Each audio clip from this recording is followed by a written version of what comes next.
In the climate-controlled vault of Oxford's Ashmolean Museum, beneath layers of security and scholarly protocol, sits a clay prism roughly the size of a water bottle. Its surface is covered in wedge-shaped impressions, cuneiform script pressed into soft clay nearly 4,000 years ago. The object is catalogued as WB444, the Weld-Blundell prism, and if you could hold it, you'd feel its surprising weight, the cool smoothness where ancient fingers once smoothed the clay, the slight granularity where mineral deposits have accumulated across millennia. The text inscribed on this prism is a king list.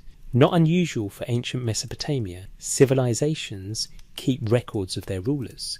But this particular list begins with something that should be impossible. After the kingship descended from heaven, the text reads, the kingship was in Eridu. Then it names the first king, Alulim. His reign length, 28,800 years.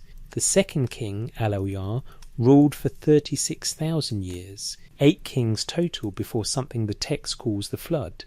Their combined reigns, 241,200 years. Modern scholarship categorizes these numbers as mythological, symbolic, inflated to grant divine legitimacy to later rulers. The consensus is clear, reasonable, academically sound. These cannot be literal years. No human lives 28,000 years. No civilization remains static for 250,000 years. The numbers must mean something else. Perhaps months, perhaps symbolic cycles, perhaps pure invention. But here is what makes you pause in that Oxford vault. After the flood section, the numbers change dramatically. Post-flood kings reign for 1,200 years, then 960, then 625. Still impossibly long by modern standards, but following a clear mathematical regression. By the time you reach historically verified kings, rulers we can cross-reference with other Near Eastern records, with archaeological layers, with synchronisms to Egyptian chronology, the reign lengths become normal. 24 years, 36 years, 11 years. The Sumerian king list reads like a countdown from the impossible to the plausible, from the mythic to the historical, with the flood serving as the hinge point between two different worlds. This is not how mythology typically works. Myths don't calibrate themselves toward documented history. They don't provide mathematical progressions from fantasy to fact. They don't anchor impossible claims to real places you can excavate. Real kings whose cylinder seals have been found. Real cities whose ruins still rise from the Iraqi desert. The Sumerians did not write myths that gradually became history. They wrote history that began with something we're forced to call myth because we have no other category for it. Comment where you're listening from and what time it is, because wherever you are, whatever hour you're experiencing, we're about to travel back to a place where time itself seems to have operated under different rules. A place where civilization appeared not gradually through the slow accumulation of human trial and error, but suddenly with a completeness that still troubles archaeologists. A place that invented or inherited writing, mathematics, astronomy, law, literature, and urban planning within a historical eye blink. The Sumerians. This is their entire story, from the first cities rising in the marshlands between two rivers to the final clay tablets sealed in temple archives as foreign armies approached. We'll follow the evidence wherever it leads, through museum vaults and excavation reports, through translated texts and scholarly debates, through the question that haunts every researcher who spends enough time with these tablets. Were the Sumerians the inventors of civilization, or were they something else, the survivors, the preservers, the inheritors of knowledge from something older that the flood swept away? The answer may not exist, but the question does, and it's written in clay that has survived 40 centuries to reach us. We begin where they said it began, in Eridu, the first city, where kingship descended from heaven, between two rivers. The map of ancient Mesopotamia looks deceptively simple. Two rivers, the Tigris and Euphrates, flow southward from the mountains of Anatolia, converging as they approached the Persian Gulf. Between these rivers, in what is now southern Iraq, the land is flat, alluvial, deposited over millennia by floodwaters carrying sediment from northern highlands. In 5400 BC, this landscape was different than today. The Persian Gulf extended much farther inland. The rivers meandered through marshlands and reed beds. The climate was wetter, and in this environment, at a place the Sumerians would later call Eridu, people began to build. The site of ancient Eridu, modern Tel Abu Sharain, was excavated between 1946 and 1949 by Iraqi archaeologist Fuad Safar and British archaeologist Seton Lloyd. What they found surprised them, not because the city was old, though at 5400 BC it remains among the earliest permanent settlements in southern Mesopotamia, but because of what they found beneath the temples.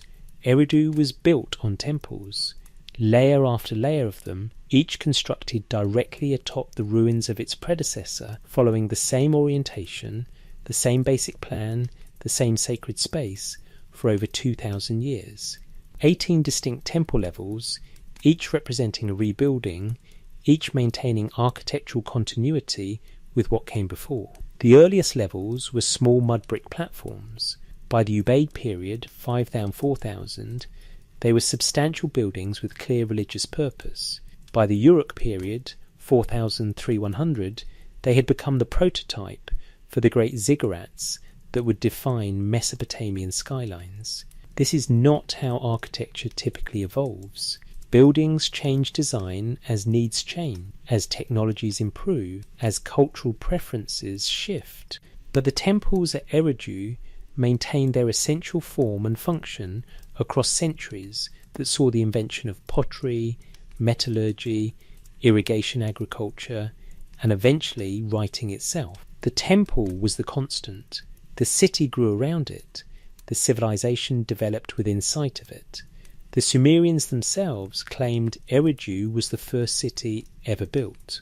In the Sumerian king list, before the flood, before any other kings, kingship was in Eridu. In the Eridu Genesis, one of their creation texts, the city was founded by the god Enki, lord of freshwater, wisdom, and the abyss beneath the earth. Eridu was Enki's city, and Enki was the keeper of the Mi, untranslatable Sumerian word referring to the fundamental principles, the divine powers, the blueprint of civilization itself. Archaeology confirms the claim in outline, if not in divine attribution. Eridu is among the oldest. The temples preceded everything else. The city was a religious centre before it was an administrative one. But Eridu was not isolated. By 5000 BC, a pattern was emerging across southern Mesopotamia. Settlements appeared at regular intervals along the rivers and ancient coastline. Uruk, Lagash, Kish, Nippur. Each began as small farming communities during the Ubaid period, then underwent rapid transformation during the Uruk period. Population increased. Architecture became monumental. Specialization of labor appeared. Administrative systems developed to manage irrigation canals that required coordination across multiple settlements. Potters began using wheels. Metallurgists worked copper and eventually bronze. Ships with sails moved goods along rivers and coast. And then, around 3350 BC, in the city of Uruk, someone pressed a stylus into soft clay and created marks that were not pictures, but signs representing sounds, words, concepts. The first writing. This is the mystery that has occupied Mesopotamian archaeology since the field's inception. The Ubaid period shows gradual agricultural development, predictable, understandable, following patterns seen in other river valley civilizations. But the Uruk period is different. Change accelerates. Cities explode in size. Uruk itself grew to an estimated 50,000 inhabitants by 3000 BC, with monumental architecture including the White Temple complex raised on a massive platform, its walls coated with gypsum plaster that reflected moonlight visible for miles across the flat plain. From scattered farming villages to the world's first major urban civilization in roughly 700 years. The conventional explanation emphasizes irrigation. The rivers of Mesopotamia are not like the Nile, which floods predictably, depositing fertile silt on the banks.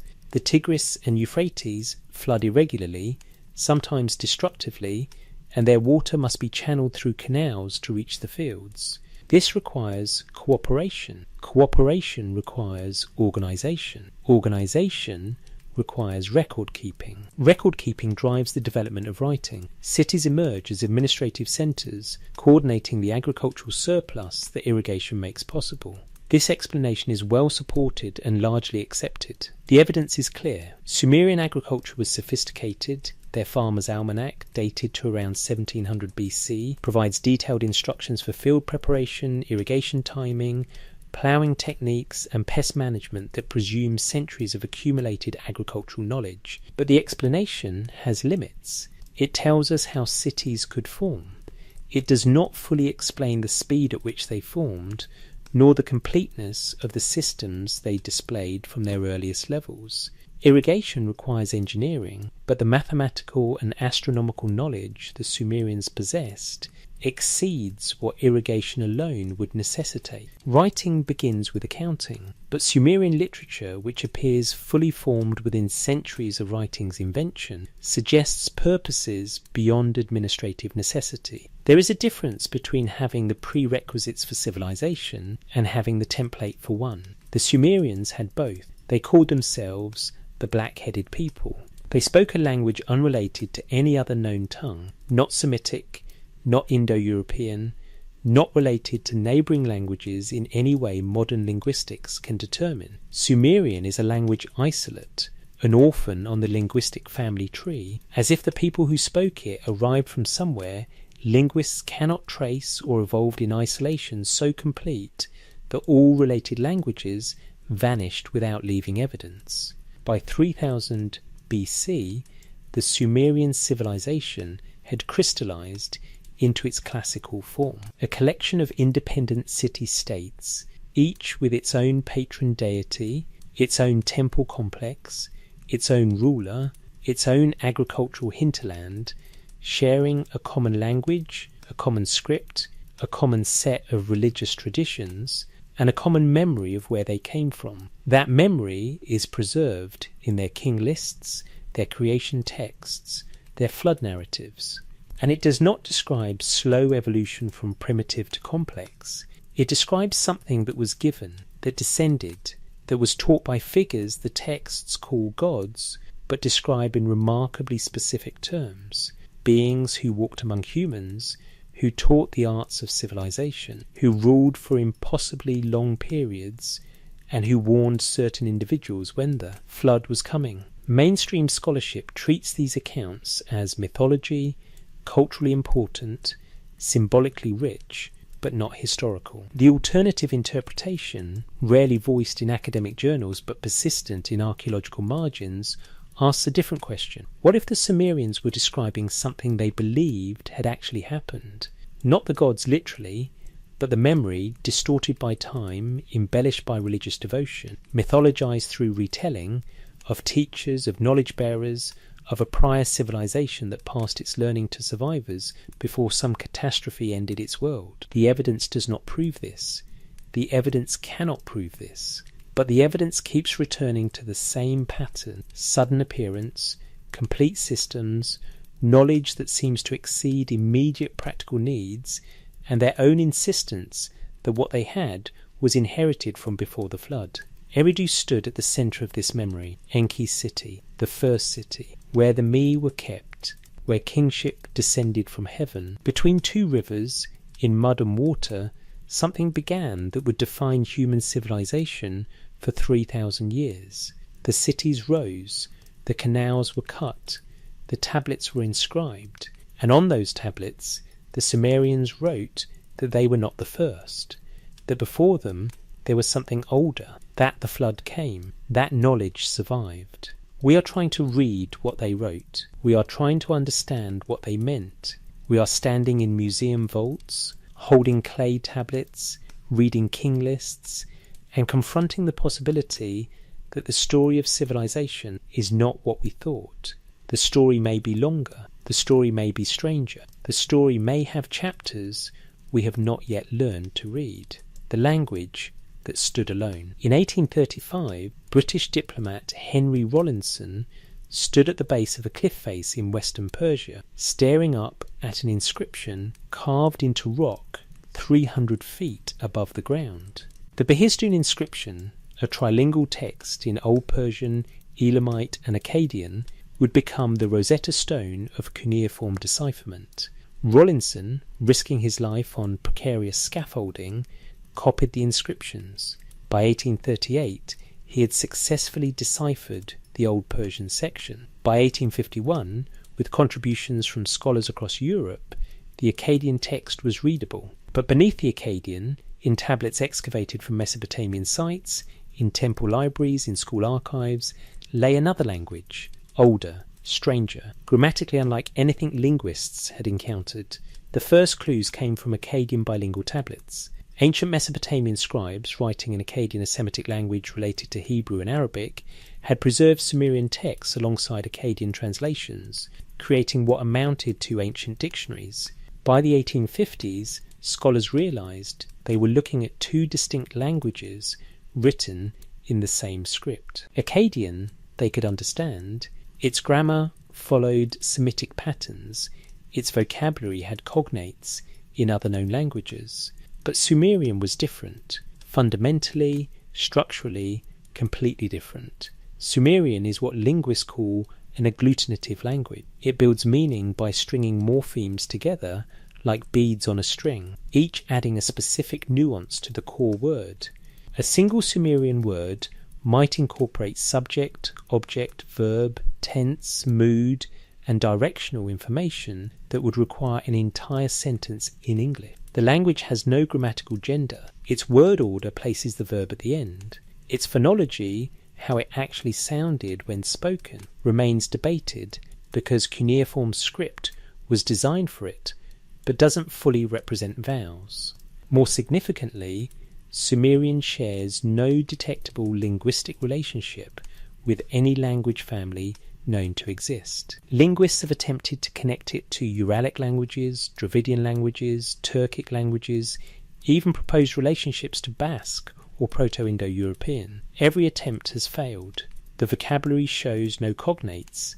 The grammar follows no familiar patterns. Sumerian stands alone on the linguistic map, an isolate without relatives, without obvious ancestors, without clear descendants beyond its own later dialectical variations.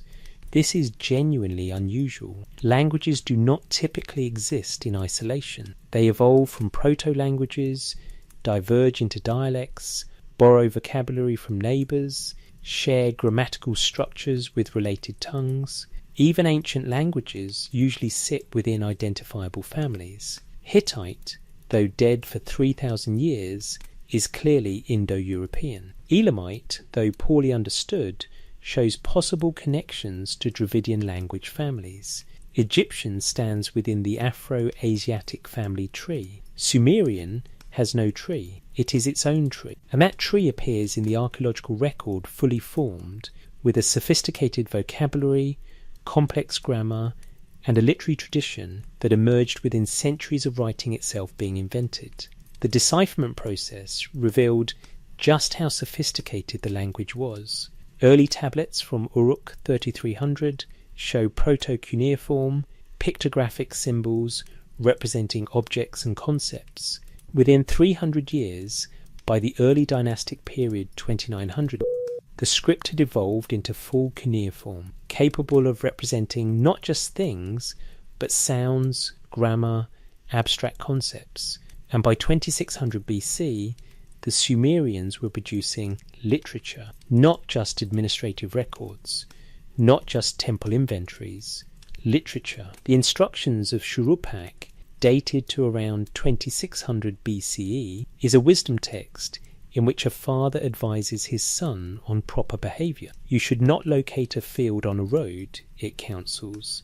You should not buy a donkey which brays too much. Practical wisdom, yes, but expressed in carefully structured verse, with literary devices, with rhetorical flourishes that presume an audience educated enough to appreciate wordplay. The same period produces religious hymns, mythological narratives, legal formulas, mathematical terminology, astronomical observations, all in Sumerian, all showing linguistic sophistication that typically takes languages centuries to develop. This rapidity troubles historical linguists.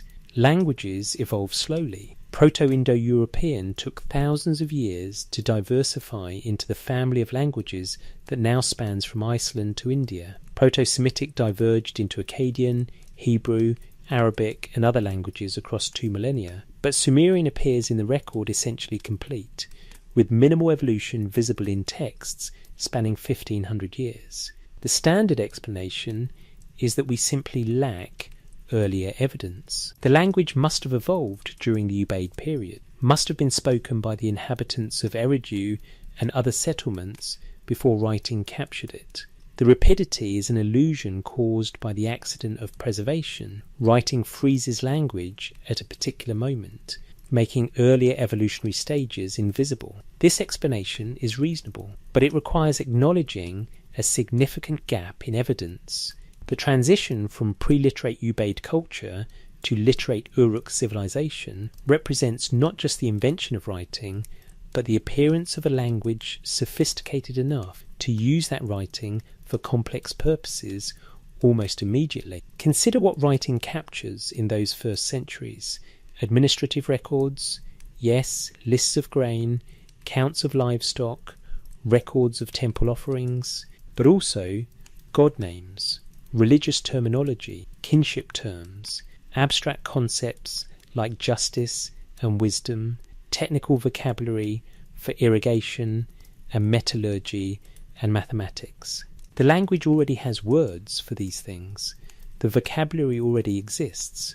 Writing doesn't create the concepts, it records them. This suggests the Sumerian language, as a system, predates writing by a significant margin. It was already mature, already capable of expressing the full range of human thought and cultural knowledge by the time someone decided to represent it in clay. How long does that take? How many generations must use a language before it develops the flexibility, the vocabulary, the grammatical structures to carry not just simple communication, but philosophy, law, mathematics, theology?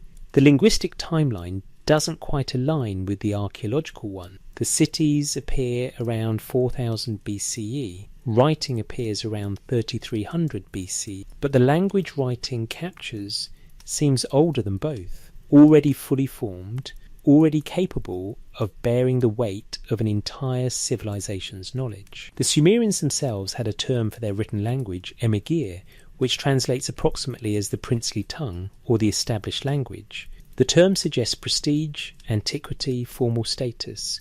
It was the language of learning, of literature, of religion, even after Akkadian-speaking Semites conquered Sumer around 2334 BC. Sumerian remained the language of scholarship and ritual for another 2,000 years, like Latin in medieval Europe.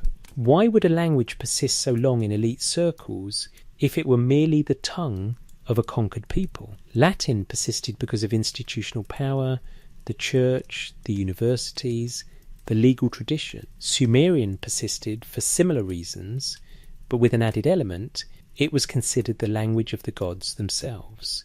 The sacred texts were in Sumerian. The religious formulas were in Sumerian. To translate them into Akkadian was acceptable for practical purposes, but the original Sumerian carried authority the translation could not fully capture. This suggests the Sumerians themselves viewed their language as special, as carrying inherent power or authority beyond mere communication. The language was not just a tool, it was an inheritance, a connection to something older and more authoritative than the current age. Modern linguistic analysis has revealed something else about Sumerian. It shows minimal dialectical variation. Languages spoken across multiple independent city-states typically develop regional dialects. But Sumerian texts from Ur, Uruk, Lagash and Nippur are mutually intelligible with only minor variations. This suggests either remarkable linguistic conservatism, the language was actively standardized and maintained against natural drift, or a relatively recent common origin for the population speaking it. Either option is interesting. If the language was actively standardized, that implies institutional effort to preserve it unchanged, which speaks to a culture intensely concerned with maintaining tradition, with preserving things as they were. If the population had a recent common origin, that raises the question, from where? The archaeological evidence shows continuous occupation of southern Mesopotamia from the Ubaid period onward, but the linguistic evidence suggests the Sumerian-speaking population might have arrived, or consolidated, or emerged as a distinct cultural group more recently than the settlements themselves. The mystery deepens when we examine Sumerian substrate words in later Semitic languages. Akkadian, which eventually replaced Sumerian as the spoken language of Mesopotamia, borrowed heavily from it, not just vocabulary, but religious concepts, legal terminology, technical jargon. This is normal for languages in contact.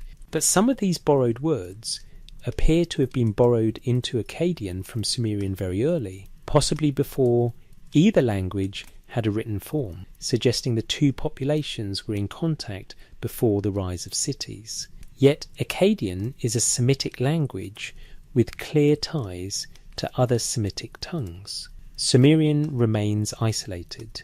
Two populations, two completely unrelated languages, occupying the same region, somehow cooperating to build the world's first urban civilization. The conventional model suggests the Sumerians were the original inhabitants of southern Mesopotamia, with Semitic-speaking peoples arriving later from the north or west, eventually merging with the Sumerian population. This model fits the evidence and creates no major problems, but it leaves the linguistic isolation unexplained.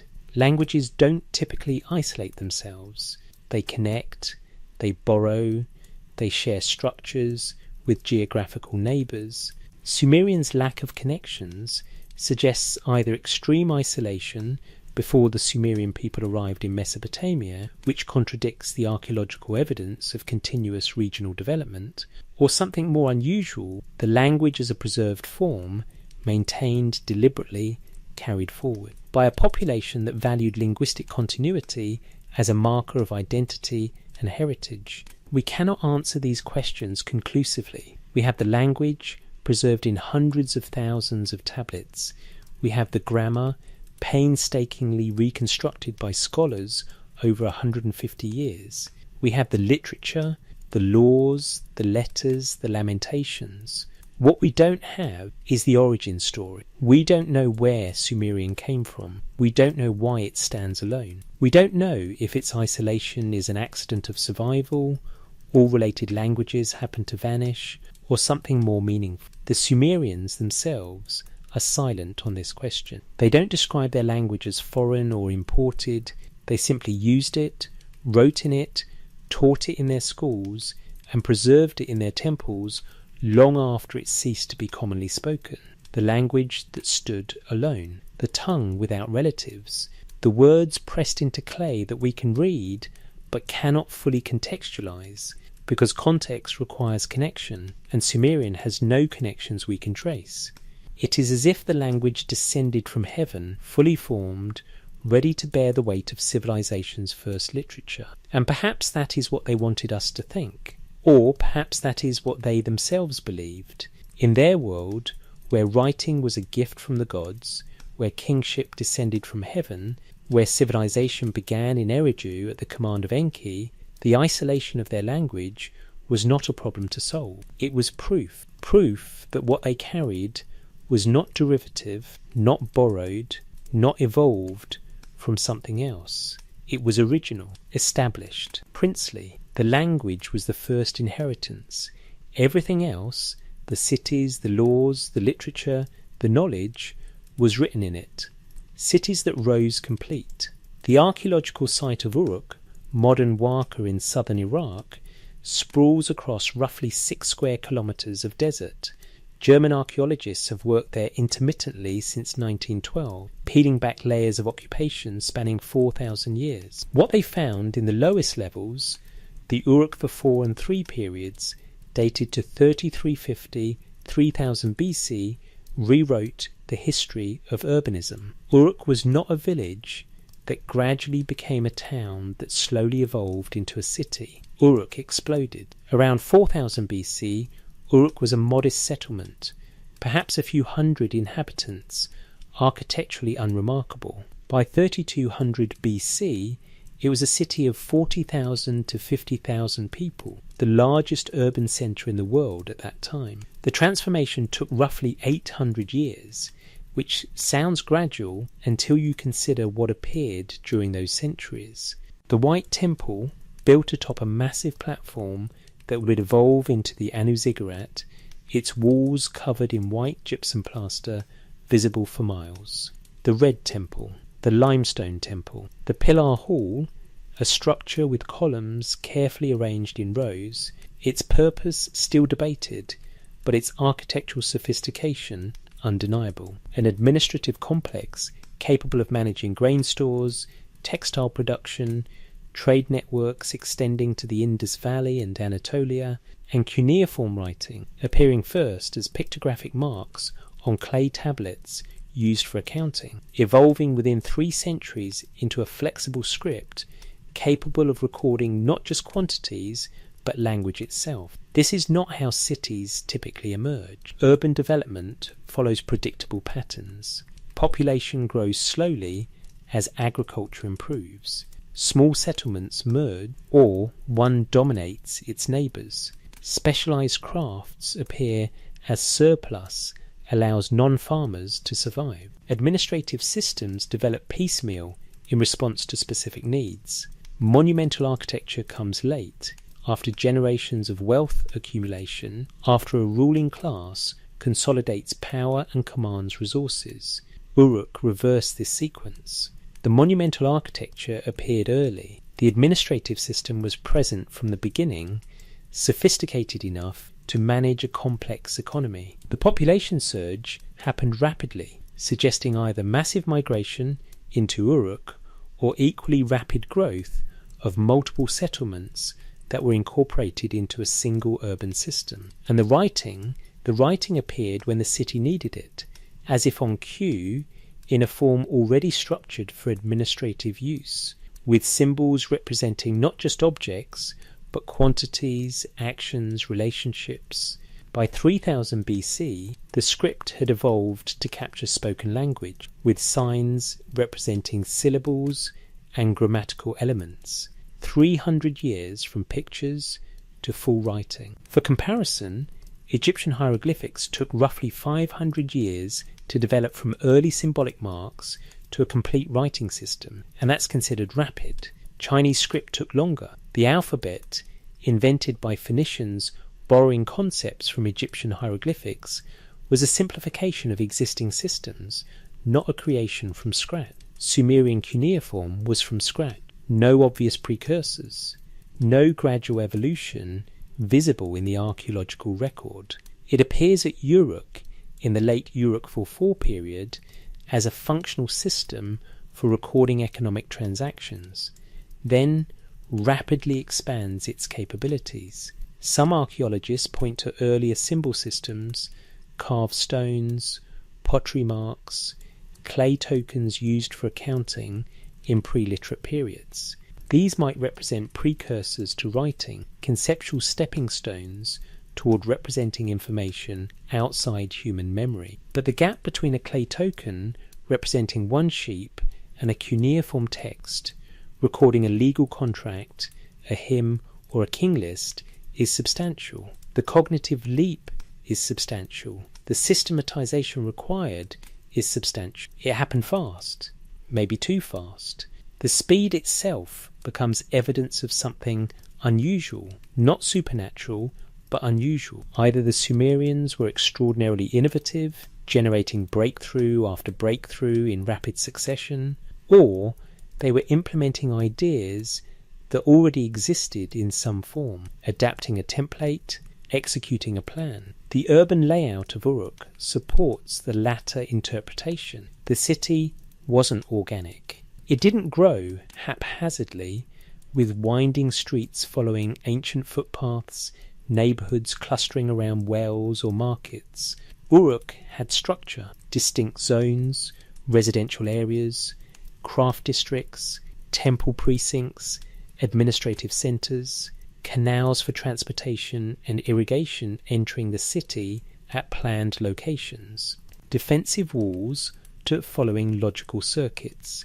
The city functioned as a system with parts designed to work together. This implies planning, not just local adjustments, let's put the pottery kilns away from the grain stores, but comprehensive urban design. Someone at some point conceived of Uruk as a whole and organised its growth accordingly. Who? The texts credit gods. Inanna was Uruk's patron deity. The temples were built for her, and she was said to have granted the city its prosperity. But the texts also mention En, the Sumerian term usually translated as priest, king, or lord, a ruler combining religious and political authority. The En of Uruk coordinated construction, managed resources, directed labour, mediated disputes. The position required education, administrative skill, understanding of engineering, mathematics, astronomy, and law. Where did the first En learn these things? Who trained them? What institutions existed to pass on the knowledge required to run a city? By the time we have written records from Uruk, scribal schools already exist. The Aduba, tablet house, where young scribes learn cuneiform, mathematics, Sumerian grammar, legal formulas, religious texts. These schools presume an existing body of knowledge to teach, an established curriculum, teachers trained in previous generations. But writing itself is only 3 centuries old at this point. Where did the curriculum come from? How did it become standardized across multiple cities? Texts from Lagash and Nippur show remarkable consistency, the same mathematical principles, the same religious concepts, the same legal structures. This suggests either rapid dissemination of innovations from a single source, probably Uruk, or a common tradition predating the cities themselves. The latter option keeps surfacing. The common tradition, the shared template, the sense that what the Sumerians built wasn't invented piecemeal, but implemented as variations on a known pattern. Consider their architecture. The temple platform, the step pyramid structure called a ziggurat, appears in mature form very early. The Anu ziggurat at Uruk, built atop earlier temple platforms, already shows the characteristic shape.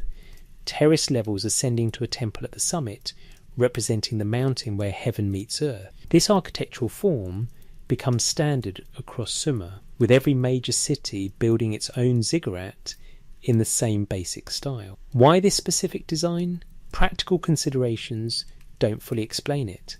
A flat temple would serve religious purposes equally well, require less labour, and be easier to maintain. The ziggurat is costly, requires engineering knowledge, the step structure distributes weight, preventing the mud brick core from collapsing, and demands precise mathematics, the angles, proportions. And orientations are not arbitrary but carefully calculated. The ziggurat is a statement. It says, this is how a proper temple looks. This is how humans reach toward heaven. This design is correct, and we will replicate it because it conforms to a pattern we recognize as authoritative. The same conservatism appears in other aspects of Sumerian architecture. House layouts remain consistent across centuries. Temple plans follow traditional forms even as building techniques improve. City walls, when they appear, follow similar designs across different cities. There is innovation, certainly. Techniques improve, buildings grow larger, but the fundamental patterns remain stable. This is not how experimental cultures behave. Experimental cultures try different things. They diversify, they adapt. The Sumerians adapted to local conditions. Different cities emphasized different industries, responded to different environmental challenges, developed different political structures. But the underlying cultural template remained consistent. It's the behaviour of a culture that knows what civilization looks like because it has seen one before, or heard about one, or carries in its collective memory the image of how things should be arranged when humans gather in cities. The evidence doesn't prove this interpretation. The evidence can support multiple interpretations. But the evidence keeps accumulating in ways that make the conventional narrative, slow, experimental, trial and error urban development, feel incomplete. Cities rose in southern Mesopotamia between 4000 and 3000 BCE. They rose fast. They rose with sophisticated administrative systems, monumental architecture, writing, mathematics, and urban planning that suggests not invention but implementation. And they rose, according to their own texts, after kingship descended from heaven. After the Me, the principles of civilization were given to Eridu by Enki, after knowledge was transmitted from the divine to the human realm. We can dismiss this as mythology. We can file it under etiological narrative, a story invented to explain origins. But dismissal doesn't make the rapidity disappear. It doesn't explain the completeness, the coherence, the sense that the Sumerians were working from a playbook they hadn't written themselves. Maybe they were just brilliant. Maybe between 4000 and 3000 BC, in the marshes and plains of southern Mesopotamia, a particular population experienced an intellectual flowering unmatched in human history, innovation after innovation, breakthrough after breakthrough, until they had built something unprecedented. Or maybe they were remembering, rebuilding, restoring what the flood had swept away, using knowledge that survived in stories, in priestly traditions, in the collective memory of how things once were in the cities before the waters came. Uruk rose from the mud complete. Its temples faced the right directions. Its canals flowed at the right angles. Its tablets recorded transactions in a script that appeared at precisely the moment the city needed it. And at the top of the platform, in the White Temple, priests performed rituals in Sumerian, the language that stood alone, chanting formulas that had been chanted in Eridu, where kingship first descended from heaven. The cities knew what they were. The cities knew what they were for. They were not accidents. They were not experiments. They were built according to pattern, and the pattern was older than the bricks.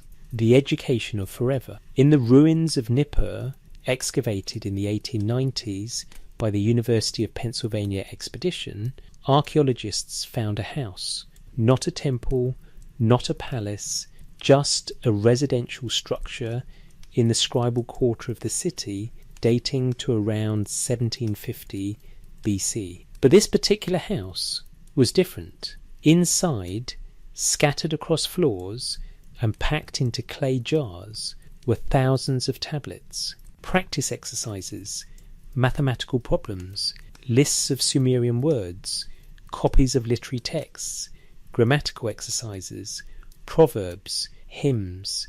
The excavators called it the Tablet House, the Aduba, a Sumerian scribal school. The house itself was modest, a few rooms arranged around a central courtyard, typical of Mesopotamian domestic architecture. But what happened in those rooms was extraordinary. Young boys, most between 7 and 12 years old, spent years learning to become scribes. They memorized thousands of cuneiform signs. They learned to write on clay tablets using reed styluses. They studied mathematics, Sumerian grammar, legal formulas, religious texts, proverbs, and literature. They copied classic texts repeatedly until they could reproduce them perfectly from memory. The curriculum was standardized. The same texts appear in scribal schools across different cities.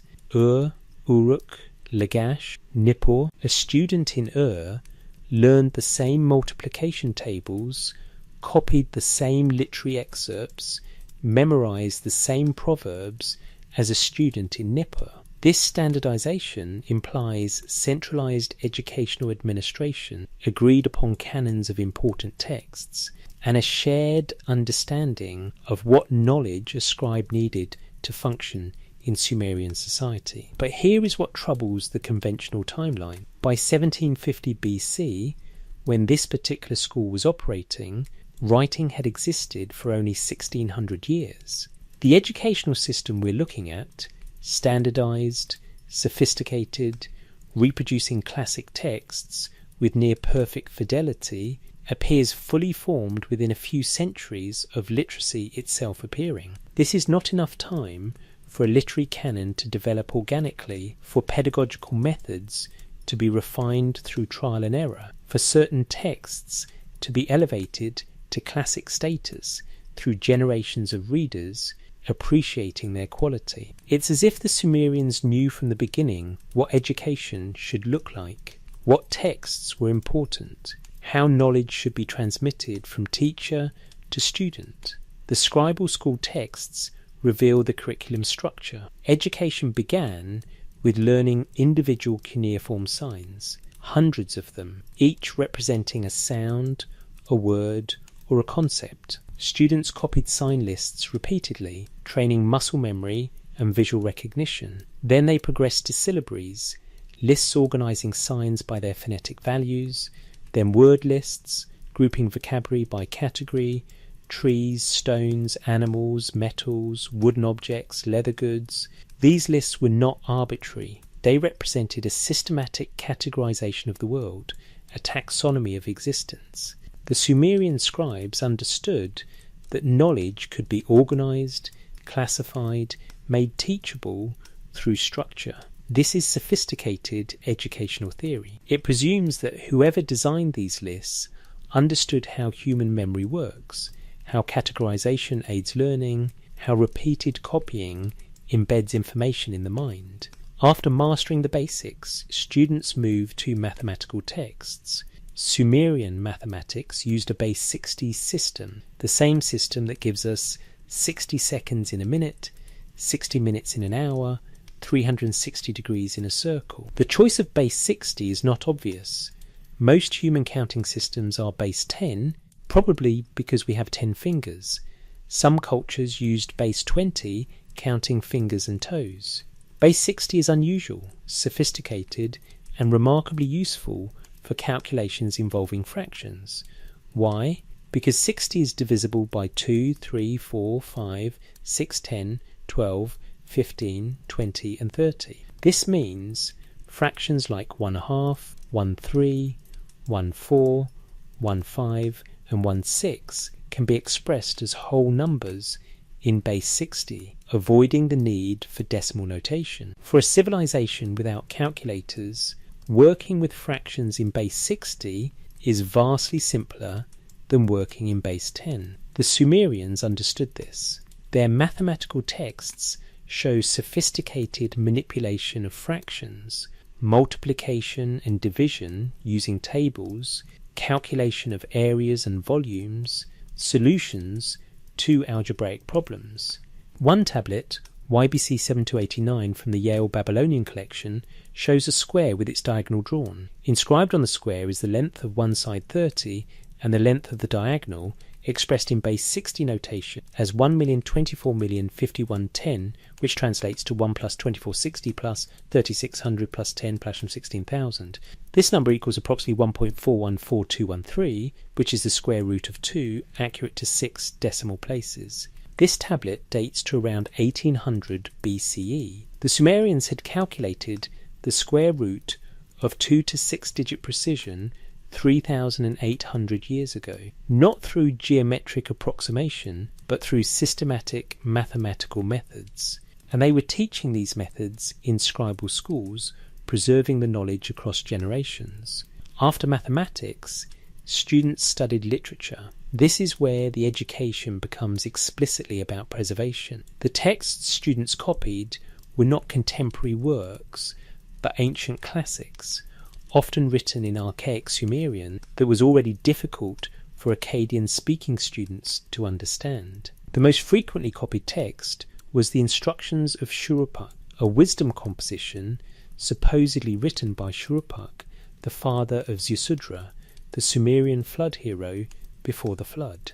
The text consists of a father giving advice to his son. Some of it is practical, agricultural wisdom, business advice, warnings about bad behaviour. Some of it is moral, injunctions to speak honestly, to avoid violence, to respect authority. And some of it is explicitly about knowledge preservation.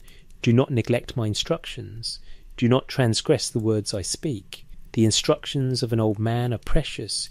You should comply with them. Students copied this text repeatedly, not because it was entertaining or relevant to their lives, but because it was considered foundational, part of the essential knowledge a scribe needed to carry forward. The instructions of Shuruppak represented a link to the antediluvian past, to knowledge from before the flood. By copying it, students participated in an unbroken chain of transmission stretching back to the first days of writing and beyond, to oral traditions that preceded literacy. The same principle applied to other texts in the curriculum. The Sumerian king list, which students copied in school, wasn't just a historical record, but a cosmological statement about the continuity of kingship from heaven to earth, from before the flood to the present day. Hymns to gods weren't just religious devotion, but encoded theological knowledge about the pantheon, the cosmic order, the relationship between divine and human realms.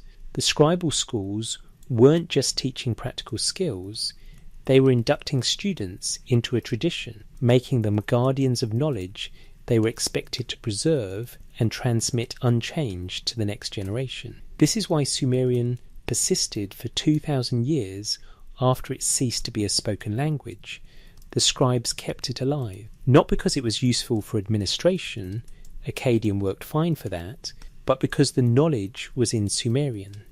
The canonical texts were in Sumerian. To access the tradition, you had to read Sumerian. To preserve the tradition, you had to teach Sumerian. The educational system functioned as a cultural immune system, protecting core knowledge from drift, from loss, from the natural processes of forgetting that afflict oral cultures. Every generation of scribes reproduced the texts with near-perfect fidelity, ensuring that what was known in 2500 BC would still be known in 1500 BC, still be known in 500 BC. But this raises the question, what were they preserving? Why was perfect reproduction so important? What did they think would be lost if the text changed? The answer might lie in what the text claimed about themselves. The instructions of Shuruppak was attributed to a figure who lived before the flood. The Sumerian king list recorded kings who reigned before the flood. The Me, the principles of civilization that Enki guarded in Eridu, were understood as eternal, unchanging, given rather than invented.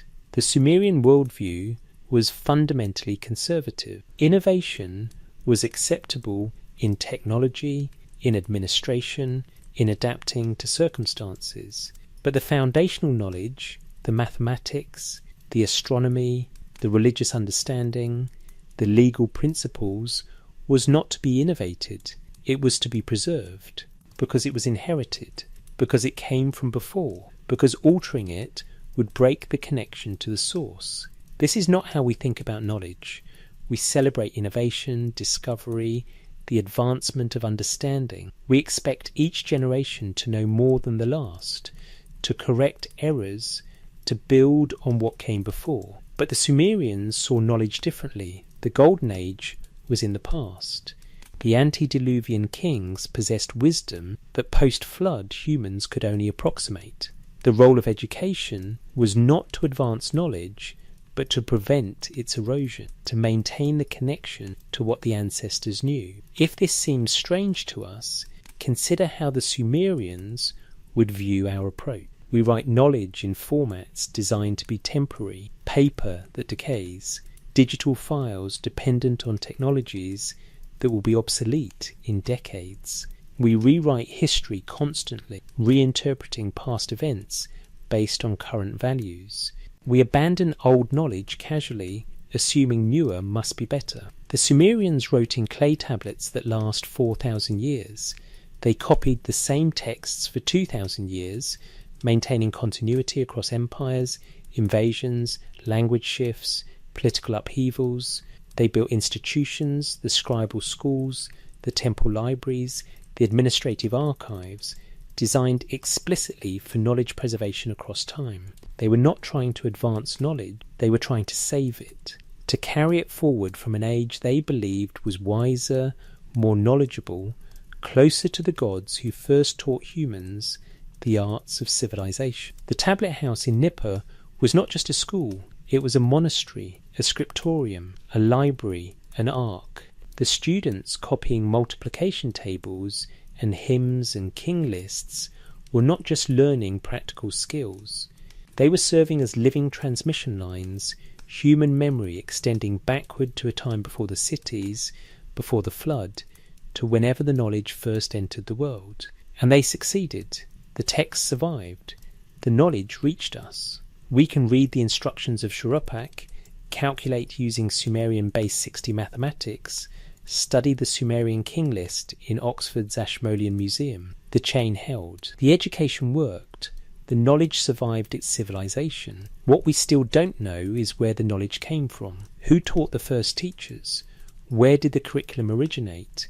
Why was preservation valued over innovation? The Sumerians knew. They wrote it down. Kingship descended from heaven. The me came from Enki. Shurupak taught his son before the flood. The instructions were precious.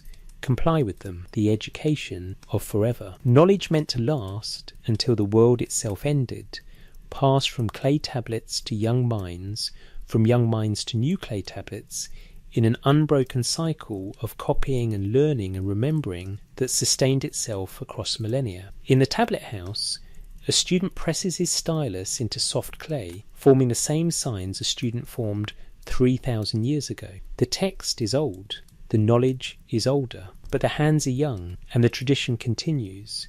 This is how knowledge survives the flood. This is how wisdom outlasts empires. This is how the dead teach the living, who will teach the next generation, who will teach the next. Forever, or as close as clay and dedication can come. Laws older than Moses. In the archives of the Istanbul Archaeological Museum, among thousands of cuneiform tablets catalogued and stored, are fragments of what scholars call the Code of Ur-Nammu. The tablet itself is broken. Only about half survives. But what remains is remarkable. It dates to approximately 2100-2050 BC during the 3rd dynasty of Ur, and represents the oldest known law code in human history. The text begins with a prologue. Ur-Nammu, king of Ur, describes how he established justice in the land, removed corrupt officials, standardized weights and measures, and ensured that the orphan did not fall prey to the wealthy, the widow did not fall prey to the powerful, the man of 1 shekel did not fall prey to the man of 1 mina. Then come the laws themselves, specific legal provisions with conditional clauses and prescribed penalties. If a man commits murder, that man must be killed. If a man commits robbery, he will be killed. If a man commits a kidnapping, he is to be imprisoned and pay 15 shekels of silver. If a man knocks out the eye of another man, he shall weigh out half a mina of silver. The structure is familiar to anyone who has studied ancient law codes. Conditional statements. If X occurs, then Y follows. Graduated penalties based on the severity of the offence. Distinctions between different types of crimes and different classes of victims. Legal principles including proportionality, restitution, and in some cases capital punishment. What makes the Code of Ur-Nammu significant is not its specific provisions, though those are interesting, but its existence at such an early date. This code predates the famous Code of Hammurabi by 300 years. It predates the biblical law codes by roughly 1,000 years.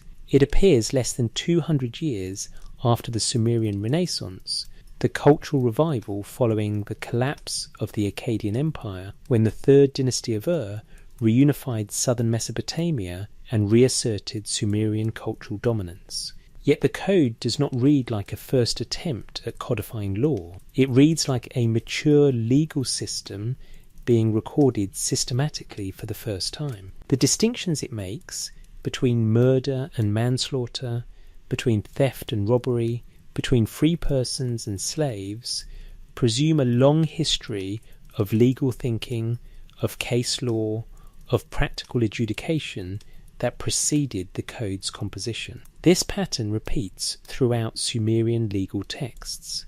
The laws are sophisticated from the earliest examples we possess.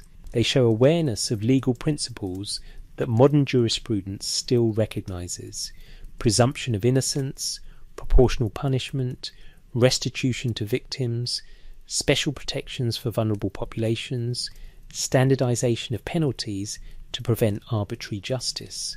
The Code of Ur-Nammu explicitly mentions protecting widows and orphans from exploitation by the wealthy and powerful. This is not obvious.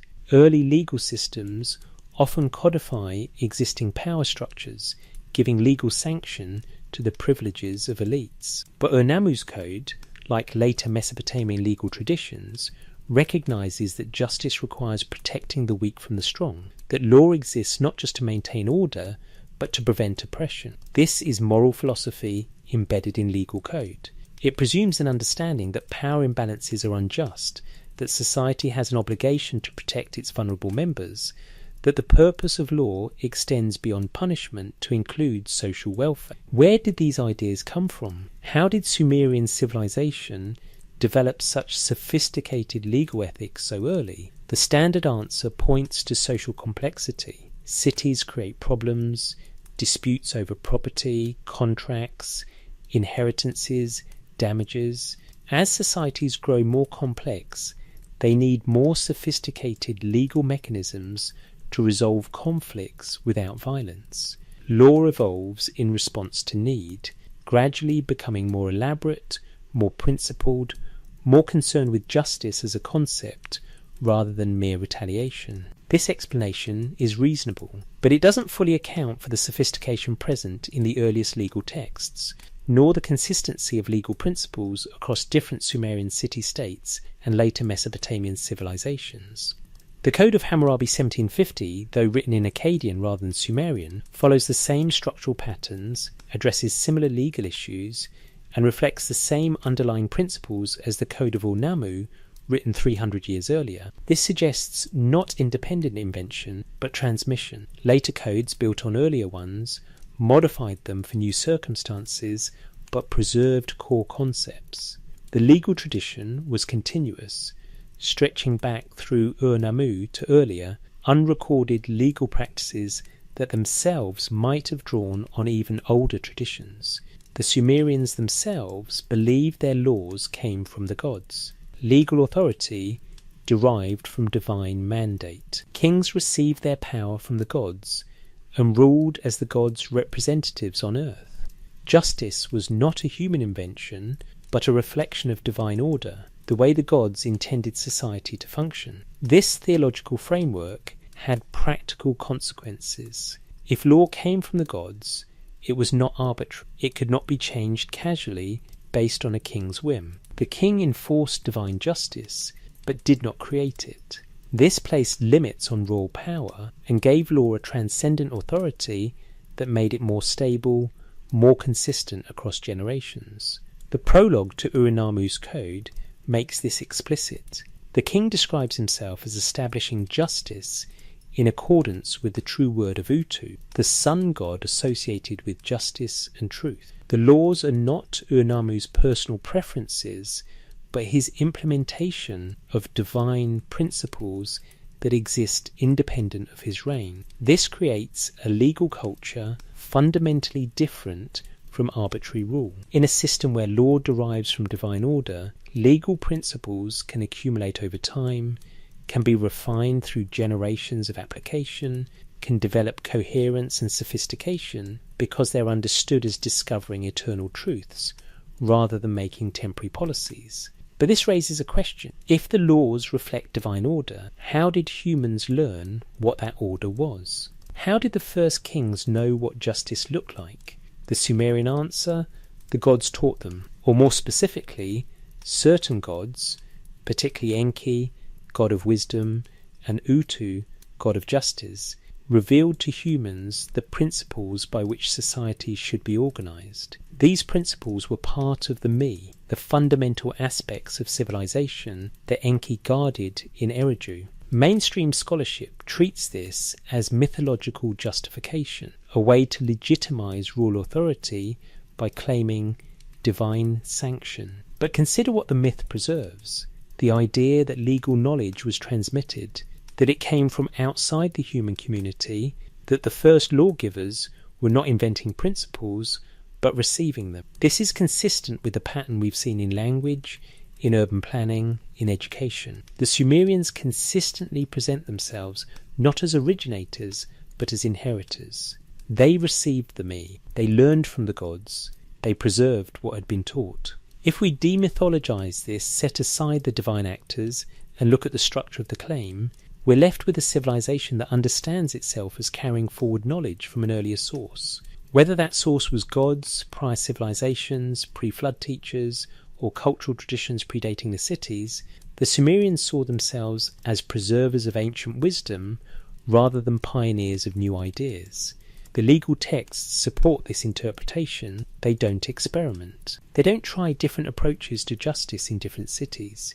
Instead, they maintain remarkable consistency, as if working from a common template of what justice means and how law should function. Later Mesopotamian civilizations inherited this legal tradition. The Code of Hammurabi is famous because it's well preserved. A large stone stele with the complete text survived intact. But its content is not revolutionary. Most of its provisions parallel earlier Sumerian law codes. Hammurabi's innovation was not legal but political.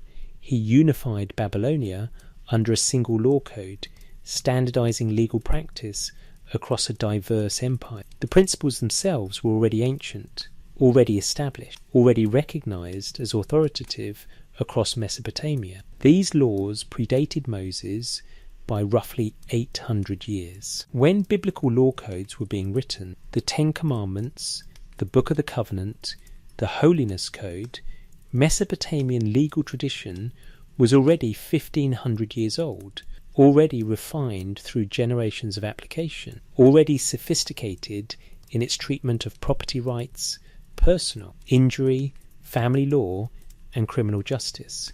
The biblical authors were aware of this tradition. The similarities between biblical law and earlier Mesopotamian codes are too specific to be coincidental. The structure is similar. Many provisions address identical situations. Some penalties are nearly identical. This doesn't mean the biblical authors simply copied Mesopotamian law, but it does mean they were working within a common legal tradition, one that stretched back through Babylon and Assyria to Akkad and Ur, to the earliest Sumerian city-states, to the first clay tablets recording what justice required.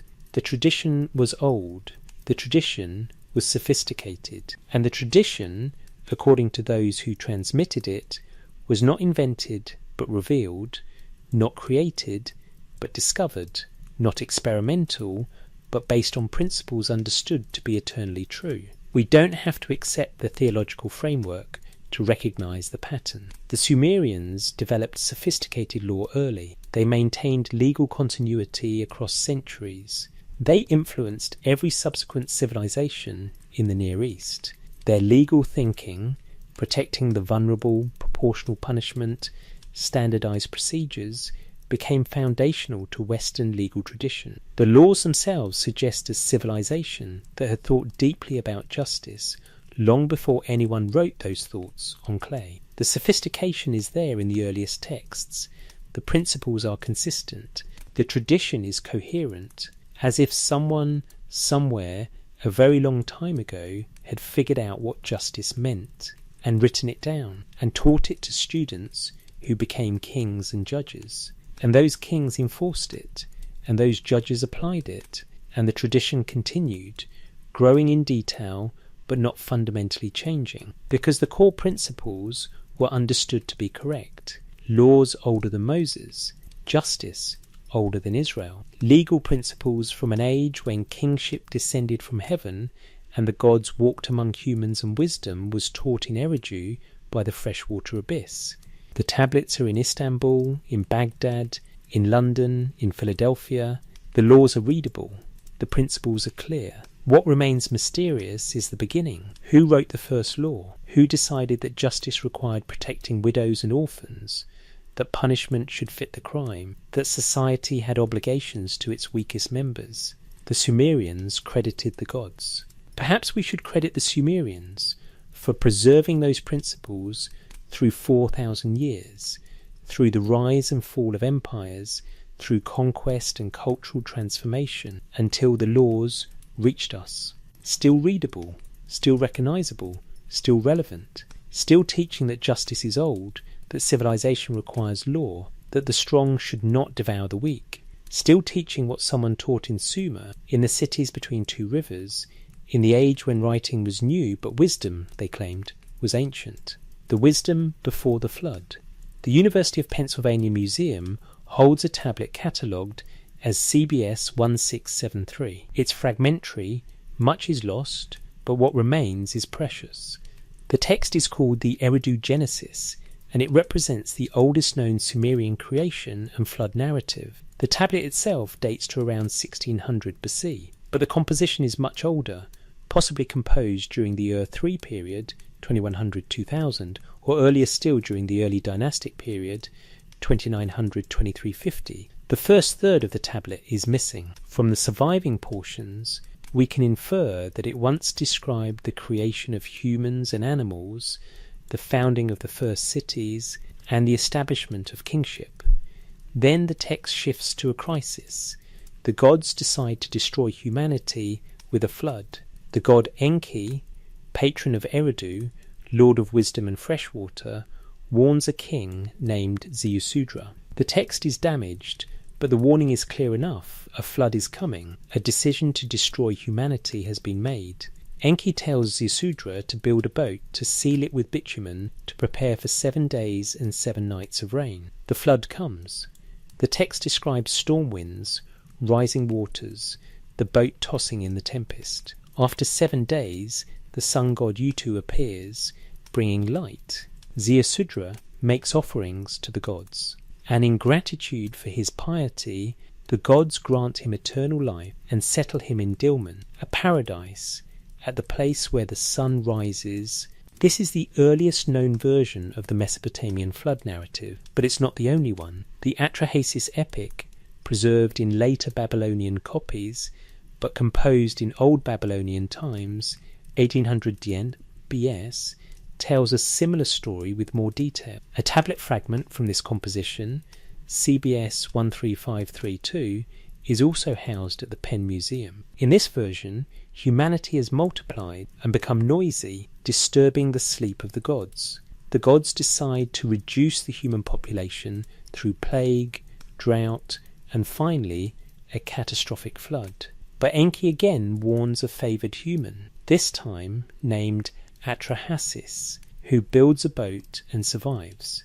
The most famous version is embedded in the Epic of Gilgamesh, where Utnapishtim, the Akkadian equivalent of Ziusudra, tells Gilgamesh how he survived the flood and gained immortality. This version, known from tablets found in Nineveh's library of Ashurbanipal's 7th century Othex, preserves traditions that are clearly much older. 3 distinct flood narratives from Mesopotamia, spanning more than 1,000 years of literary transmission, all telling essentially the same story. Humans become troublesome, gods decide on destruction, one wise figure receives divine warning, builds a boat, survives, and is rewarded.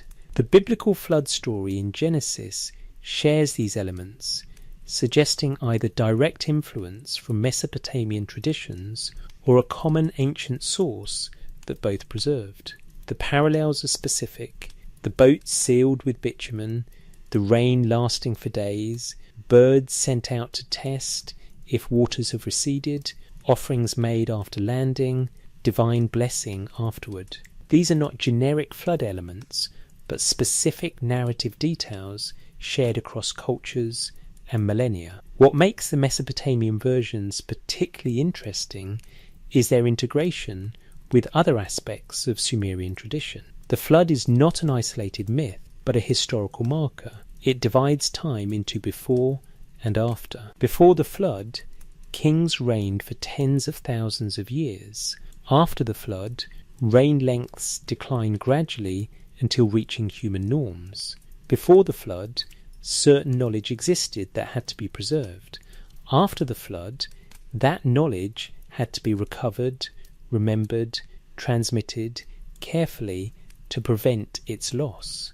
The instructions of Shuruppak that wisdom text students copied in scribal schools is explicitly attributed to Shuruppak, father of Zisudra. The text presents itself as antediluvian wisdom, knowledge from before the catastrophe, preserved through Zisudra's survival and passed down through the generations until it was finally written on clay tablets in the early dynastic period. The content of the instructions supports this framing. It's not primitive wisdom, it's sophisticated moral philosophy mixed with practical advice covering agriculture, business ethics, social relationships, legal principles, and proper behaviour toward gods and authorities. Some excerpts. You should not buy a donkey which brays too much. It will split your midriff. You should not locate a field on a road. You should not plough a field located at the road. The traveller will consume its green grain. The foreigner will trample down its straw. Practical farming advice. But also, you should not commit rape upon a man's daughter. The courtyard will learn of it. You should not speak falsehoods. Later it will lay a trap for you. You should not boast in beer halls like a deceitful man. Your words will turn back against you. Moral instruction. And you should not travel during the night. It can hide both good and evil. You should not buy a prostitute. She is a mouth which bites. You should not make a young man your friend. He will not last with you. Social wisdom born from experience. The text covers dozens of situations, providing guidance for living well, for prospering without causing harm, for maintaining one's reputation and standing in the community. This is not the wisdom of primitives learning civilization. This is the wisdom of an established culture passing on accumulated knowledge to the next generation. The advice presumes social complexity, legal systems, agricultural sophistication, commercial relationships, moral standards, and it's attributed to a figure who lived before the flood. The same pattern appears in other texts. The Sumerian king list places 5 cities as existing before the flood: Eridu, Bad Tabira, Larak, Sippar, and Shuruppak. These are not random names. They're real cities, or were. Archaeologists have found ruins corresponding to most of them. The list is saying that civilization existed before the catastrophe, that cities were already built, that kingship already functioned. What the flood destroyed was not primitive humanity, but an established civilization. What survived was knowledge that had to be carefully preserved because it came from that lost world. This is a very different narrative than the one we usually tell about human progress. We imagine a gradual climb from ignorance to knowledge, from savagery to civilization, from primitive to sophisticated. Each generation builds on what the previous generation learned, and progress is linear, upward, inevitable. But the Sumerian narrative is different. It describes a peak followed by a catastrophe followed by a long recovery. Knowledge was lost. Cities had to be rebuilt. Civilization had to be restored. The Sumerians saw themselves as living in that restoration period, working to bring back what the flood had swept away. Whether the flood narrative describes a literal historical event or serves as mythological shorthand for cultural catastrophe, war, climate change, societal collapse, doesn't change its function in Sumerian thought. It explained why certain knowledge seemed so old, why texts attributed to antediluvian sages carried special authority, why preserving traditions was more important than innovating. If you believe civilization was nearly destroyed once, you take preservation seriously. You don't experiment casually with foundational knowledge. You don't assume progress is guaranteed. You build temples on the same sacred spots for 2,000 years. You copy the same texts for generations. You teach your children exactly what your teachers taught you, because the chain of transmission is precious. because once before the chain was almost broken, and darkness almost swallowed what light there was.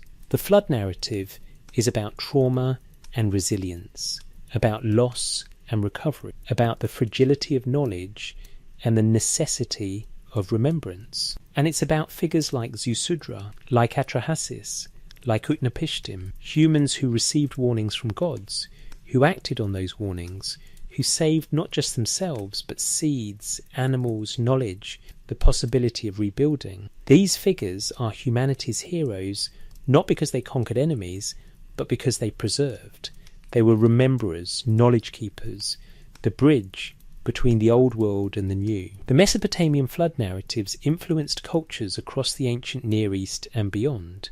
The biblical flood story is the most famous descendant, but flood narratives appear in Greek mythology, in Indian traditions, in indigenous cultures worldwide. Some scholars see this as evidence of a common human experience: coastlines rising at the end of the last ice age, local catastrophic floods that destroyed communities, the deep psychological imprint of water as both life-giver and destroyer. But the Mesopotamian versions carry specific details that recur across variants: the boat dimensions, the duration of the flood, the sequence of events, the divine warning, the post-flood offering. These are not generic but particular, suggesting either transmission of a specific tradition or a specific event that impressed itself deeply enough into human memory to be retold for millennia. We may never know if there was a historical flood catastrophic enough to inspire these narratives. Geological evidence shows the Black Sea flood hypothesis, a massive inundation around 5600 BC when the Mediterranean broke through the Bosphorus, but dating and impact remain debated. Other flood events in Mesopotamian history left evidence in archaeological layers, but none obviously corresponds to the mythological deluge. What we know is that the Sumerians believed the flood happened. They organised their history around it. They attributed certain knowledge to the antediluvian age. They saw themselves as inheritors of wisdom from before the catastrophe, the wisdom before the flood, knowledge from the first cities, instructions from Shuruppak, who warned his son, who survived, who carried forward what the waters tried to erase, preserved in tablets that themselves survived 40 centuries, written in a language that stood alone, copied by students in scribal schools taught to value continuity over innovation, attributed to sources older than the cities that taught them. The pattern holds. The Sumerians were not inventors but preservers, not pioneers but inheritors, not the first civilization but the first we can still read, still learn from, still recognise as our ancestors in the project of building cities and laws and knowledge that might outlast our own fragile lives. Zusudra sailed through the flood and landed in a changed world. The old cities were gone. The old knowledge was threatened. But he remembered. He taught his children. They taught theirs. The chain held through the generations until scribes in Nippur and Ur were copying texts about floods and wisdom and survival, writing in clay that would last long enough for us to find it, to read it, to learn what they thought worth preserving. The wisdom before the flood, the knowledge that survived, the stories we still tell about darkness and water, and a few who remembered, who saved what mattered, who carried it forward. The Eridu Genesis tablet is broken, much is lost, but what remains is enough to know that someone long ago thought deeply about catastrophe and preservation, about what it means to be the survivor, the rememberer, the one who carries knowledge from a dead world into a new one. That is the human story. That has always been the human story. And the Sumerians knew it. They wrote it in clay. They taught it in schools. They built it into their understanding of who they were and where they came from before the flood, from Eridu, from the first cities where kingship descended from heaven, and Enki taught the me to humans who would preserve them forever, or as close to forever as clay and memory can reach, mapping the heavens. The British Museum houses several copies of a text known as mole.apn, which translates as the Plough Star. It's an astronomical compendium dating to around 1000 BC in its preserved form, but clearly based on much older observations and traditions. The text consists of 2 tablets containing systematic astronomical knowledge, star catalogues, rising and setting times, intercalation rules for the calendar, mathematical formulas for predicting celestial events.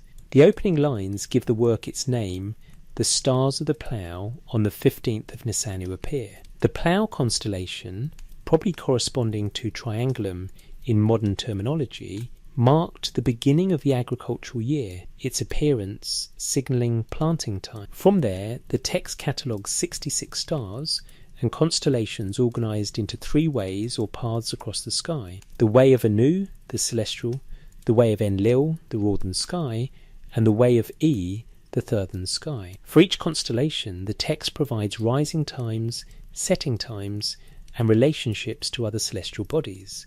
This is not casual stargazing. This is systematic astronomy. The level of organisation suggests generations of careful observation. To catalogue 66 distinct constellations requires watching the sky night after night, season after season, year after year, noting which stars rise when, which constellations are visible in which seasons, how the sky changes through the year. Then this information had to be organised, systematized, written down, and transmitted to others who would verify and continue the observations. The text also contains mathematical formulas. One section calculates the length of daylight throughout the year, noting that at the equinoxes day and night are equal, while at solstices one or the other reaches maximum length.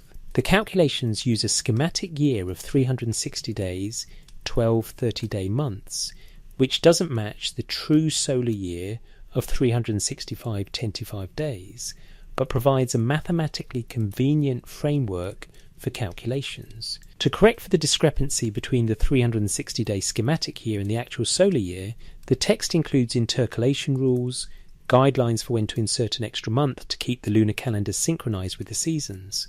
These rules presume sophisticated understanding of both lunar and solar cycles, of the 19-year Metonic cycle, 235 lunar months equal approximately 19 solar years, and of the practical problem of calendar management in an agricultural society that needed to know when to plant, when to irrigate, when to harvest. The Mesopotamian calendar was lunar-solar. Months followed the moon's phases, but the year had to track the sun's movement to align with seasons. This requires mathematical astronomy. You must observe both the moon and the sun, calculate their relative positions, determine when they fall out of sync, and insert intercalary months at the right times to maintain alignment. The mul.apin text provides the formulas for doing this, but these formulas presume a level of astronomical knowledge that took centuries to develop. You can't derive the Metonic cycle from casual observation. You need precise records spanning decades, mathematical analysis of those records, and verification that the patterns hold over time. Who made these observations? Who kept the records? Who performed the mathematical analysis? The obvious answer: Mesopotamian priests. The temples were not just religious centres, but also astronomical observatories. Priests tracked celestial movements as part of their religious duties, since the gods were associated with planets and stars, and celestial events had religious and political significance. A lunar eclipse during a military campaign might be interpreted as divine displeasure. The heliacal rising of certain stars marked festival days. So priests had religious reasons to watch the sky, and in watching they accumulated data, and in analysing that data they discovered patterns, and those patterns became the astronomical tradition preserved in texts like mul.apin. This explanation is well supported and probably correct, but it doesn't diminish the sophistication of what was achieved.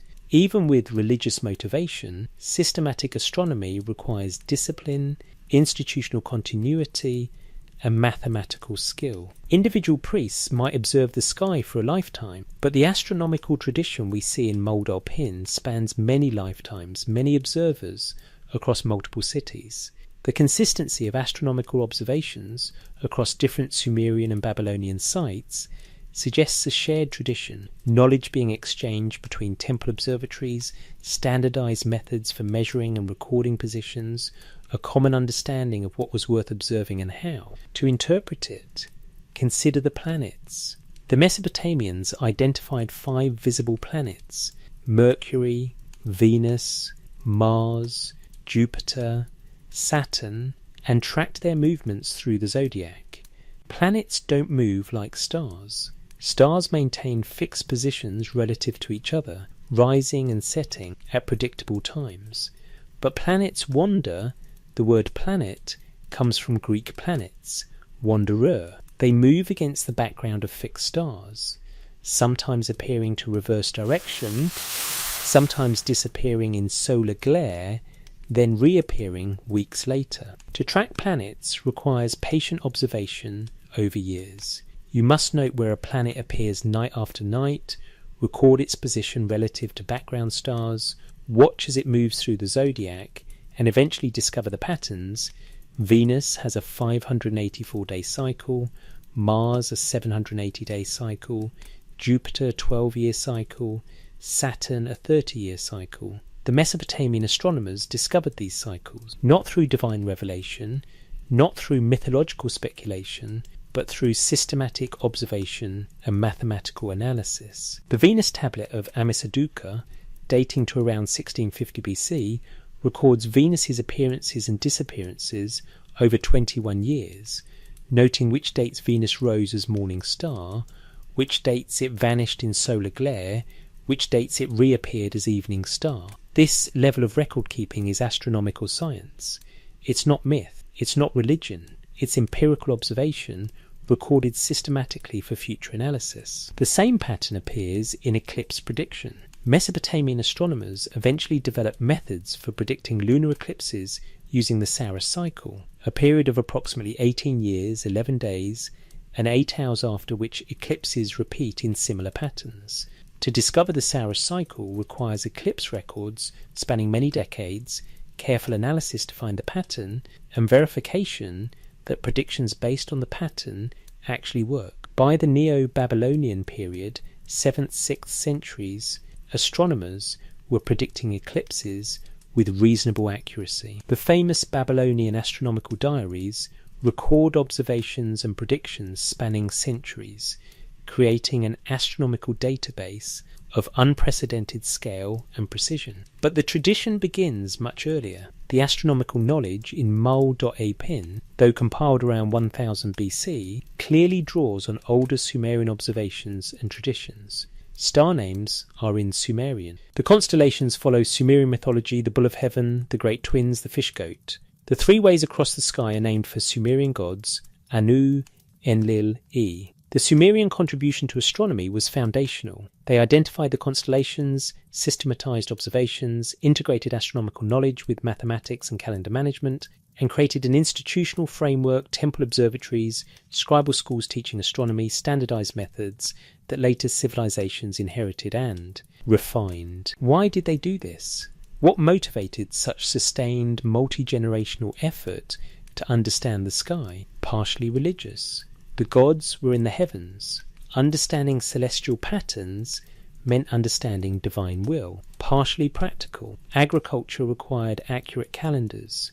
Irrigation timing depended on seasonal prediction. Partially political. Kings wanted astrologers who could interpret omens, predict auspicious times for military campaigns, provide cosmic validation for royal decisions. But there's another possibility, suggested by the texts themselves. The astronomical knowledge was part of the me, the principles of civilization that Enki guarded in Eridu. Understanding the heavens was not an optional add-on to civilization, but intrinsic to it. To be civilized meant to track the stars, to predict the seasons, to understand the cosmic order. This suggests the Sumerians saw astronomy not as a specialized technical field, but as fundamental knowledge every civilized society should possess. The heavens were the gods' realm, yes, but also humanity's reference point, the eternal patterns against which earthly chaos could be measured and ordered. If this interpretation is correct, then Sumerian astronomy was not invented to solve practical problems, but inherited as part of a larger knowledge system that defined what civilization meant. The astronomical traditions, like the legal and mathematical and architectural traditions, were old from the beginning, sophisticated from the earliest texts, treated as authoritative knowledge to be preserved rather than experimental findings to be tested. We see this conservatism in how astronomical texts were copied. The Mull.Apin compendium was reproduced for over 1,000 years with minimal changes. Later Babylonian astronomers added to it more precise calculations, additional observations, refined predictions, but the core structure remained constant. The 66 constellations, the 3 ways across the sky, the schematic 360-day year used for calculations, these were traditional elements preserved even as the tradition expanded. The same pattern we've seen throughout: innovation within tradition, refinement without fundamental change, preservation of ancient knowledge as the foundation on which all later development built. The Mesopotamian astronomical tradition influenced every subsequent civilization that studied the sky. The Babylonian astronomers taught Greek astronomers. Greek astronomical knowledge passed to Islamic scholars. Islamic astronomy influenced medieval European astronomy. Modern astronomy traces its lineage back through this chain to the temple observatories of ancient Mesopotamia. The zodiac itself, the 12 constellations through which the sun, moon and planets appear to move, is a Mesopotamian invention dating to around 1000 BC, but possibly older. The familiar names Aries, Taurus, Gemini, Cancer, Leo, Virgo, Libra, Scorpio, Sagittarius, Capricorn, Aquarius, Pisces are Greek translations of earlier Mesopotamian constellation names that themselves descended from Sumerian traditions. We still use these. Astrology, whether you believe it or not, is living Mesopotamian astronomy, a direct transmission of traditions that began in Sumerian temple observatories 4,000 years ago. The fact that we divide the ecliptic into 12 signs, associate those signs with months of the year, attribute qualities to planets, and use astronomical positions in calendars and timekeeping, all of this descends from choices made in ancient Mesopotamia. The Mull.Apin text is in London. The astronomical diaries are in various museums. The Venus tablet is in Istanbul. The knowledge is readable, the observations are verifiable, the mathematical methods are reconstructible. What we're looking at when we read these texts is the birth of systematic astronomy, not myth, not religion, but empirical observation organised mathematically, recorded systematically, transmitted institutionally across generations. The Sumerians mapped the heavens. They identified the patterns. They calculated the cycles. They taught the tradition. And the tradition survived. Through conquest, through language death, through cultural transformation, the astronomical knowledge persisted because it was true, because it worked, because the patterns were really there in the sky waiting to be found. We found them. The ancients found them. Same stars, same patterns, same universe, different languages, different gods, different civilizations. But the heavens don't change. The patterns endure. And knowledge of those patterns, once gained, can be preserved, can be taught, can be transmitted across the millennia. This is what the Sumerians discovered, or inherited, or were taught by Enki in Eridu, where wisdom dwelt by the freshwater abyss. The stars remember, the tablets record, the knowledge survives. 66 constellations in 3 ways across the sky, catalogued in cuneiform, preserved in clay, reaching us across 4,000 years to say, we watched, we calculated, we understood. The heavens were not chaos, they were order, and we mapped that order so you could know, so you could learn, so you could look up at the same stars and see what we saw, the eternal patterns, the cosmic dance, the mathematics of the gods made visible in the movements of lights across the darkness. This they gave us, this they preserved, this survives. The memory of water, the cuneiform tablet catalogued as CBS 10673 at the University of Pennsylvania Museum, is broken. Approximately 1/3 of the original text is lost to time, crumbled clay that took its words into dust. But what remains is enough to reconstruct the narrative, enough to understand what the Sumerians believed about their own origins, enough to see the pattern that appears across multiple independent sources. The tablet preserves the Eridu Genesis, the Sumerian account of creation and the flood. The surviving portion begins mid-narrative, after humans and animals have been created, after the first cities have been founded. The text lists 5 antediluvian cities: Eridu, Bad Tabira, Larak, Sippar, and Shuruppak. In these cities, kingship was established. The principles of civilization were in place. Humanity was thriving. Then the text shifts tone. The gods hold council. A decision is made, though the reasoning is partially lost in the damaged sections. What's clear is the conclusion: humanity will be destroyed by flood. But one god dissents. Enki, lord of Eridu, keeper of wisdom, decides to save one righteous man, a king named Ziusudra. The text describes Enki speaking to Ziusudra through a reed wall, warning him of the coming catastrophe. The exact words are fragmentary, but the instruction is clear: build a boat, seal it with bitumen, prepare to survive what's coming. Then the storm. The text describes 7 days and 7 nights of tempest, of winds and rising water, of the boat tossed on waves while darkness covered the world. After 7 days, the sun god Utu appears, bringing light. Ziusudra opens a window in the boat, falls prostrate, makes offerings of oxen and sheep to the gods. In gratitude for his piety and his offerings, the gods grant Ziusudra immortality and settle him in Dilmun, the place where the sun rises, a paradise beyond the mortal world. This is not the only Mesopotamian flood account. The story appears in at least 3 distinct literary traditions, spanning more than 1,000 years.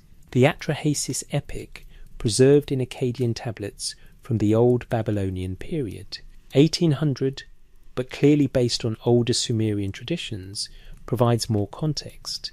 In this version, humanity has multiplied and become noisy, disturbing the sleep of Enlil, king of the gods. Enlil decides to reduce the human population, first through disease, then through drought, and finally through catastrophic flood. But Enki again intervenes, warning his devotee Atrahasis, who builds a boat and survives with his family and animals.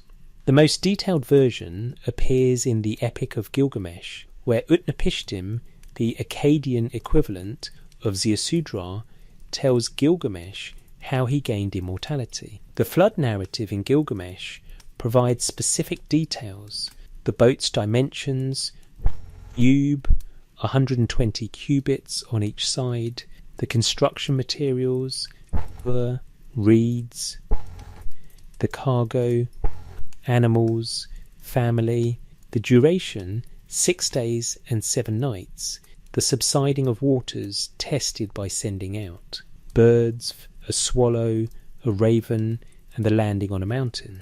These details are strikingly similar to the biblical flood narrative in Genesis. The dimensions differ, the character names change, but the essential elements remain constant: divine warning, boat construction, bitumen sealing, animal cargo, specific storm duration, bird testing, mountain landing, post-flood sacrifice, divine blessing. The parallels are too specific to be coincidental. Either the biblical authors knew Mesopotamian flood traditions and adapted them, or both traditions drew from a common ancient source that preserved the memory of a catastrophic flood in the Near East. Scholars debate whether a historical flood underlies these narratives.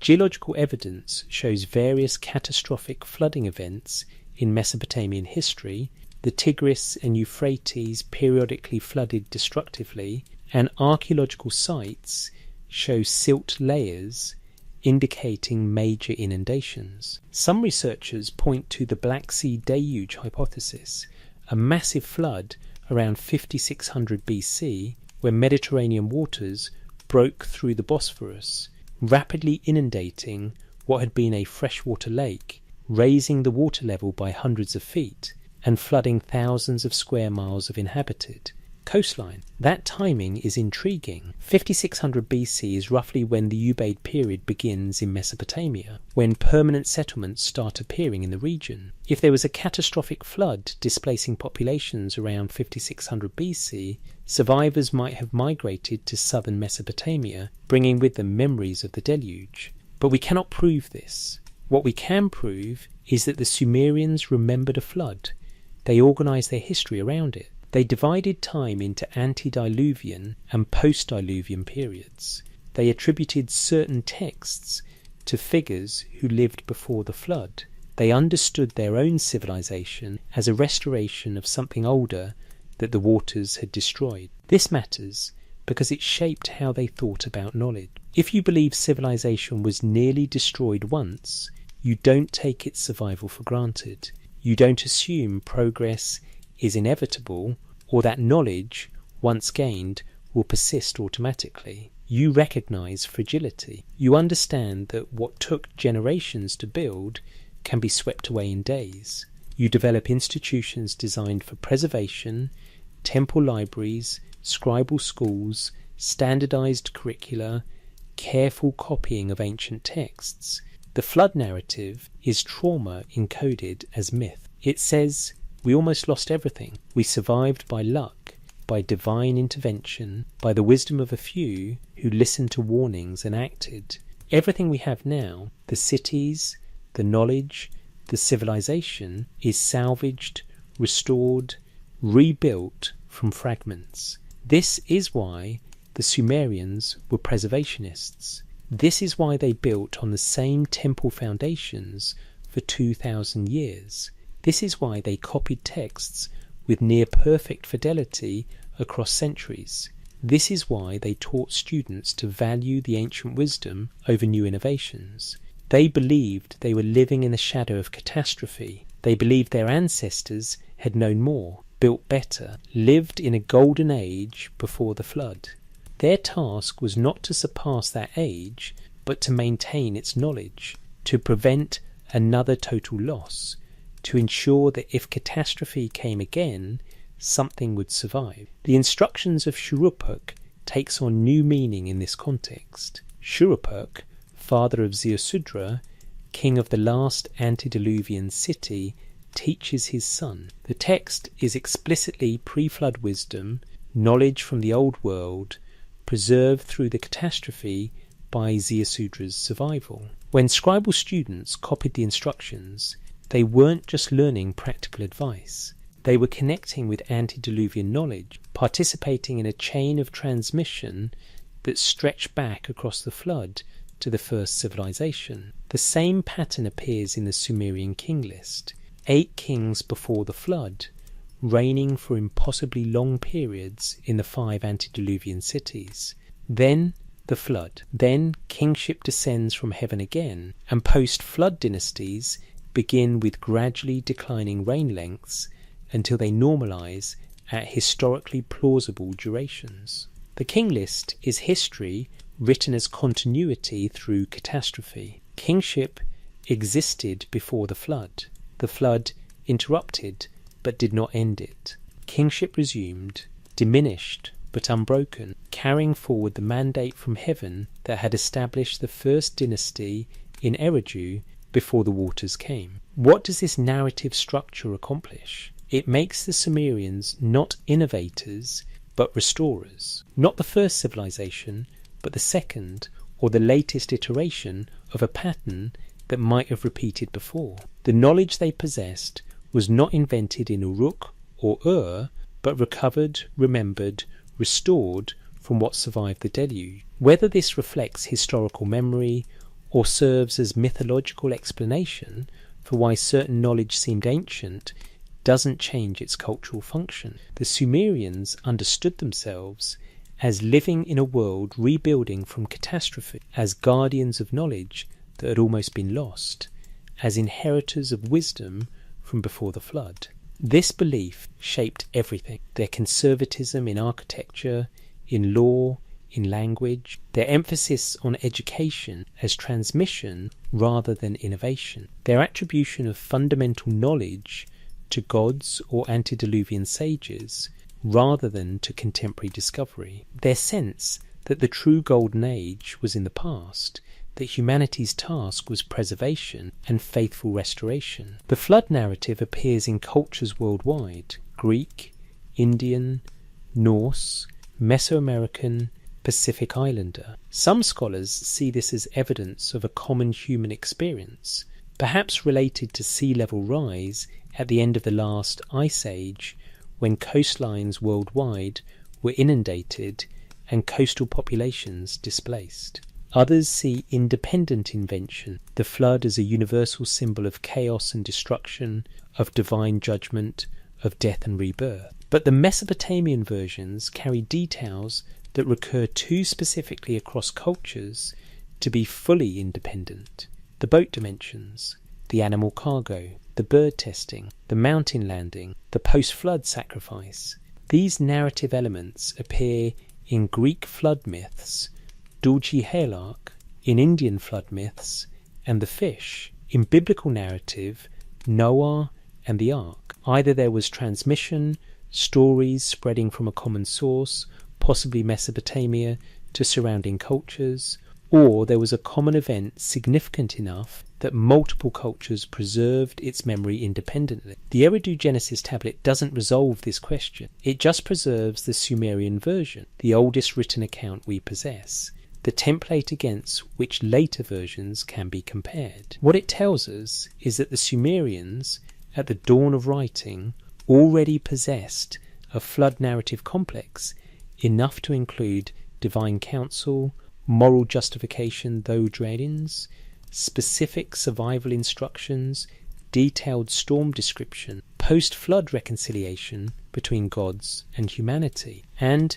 the granting of immortality to the survivor. This level of narrative sophistication appears within centuries of writing's invention. The story was already fully formed, already traditional, already central to Sumerian identity. Writing didn't create the flood narrative. Writing captured it. How long was it oral tradition before being written? How many generations told the story before scribes recorded it on clay? We cannot know. But the complexity suggests long oral transmission, refinement through countless retellings, integration with other cultural narratives about kingship and divine human relations.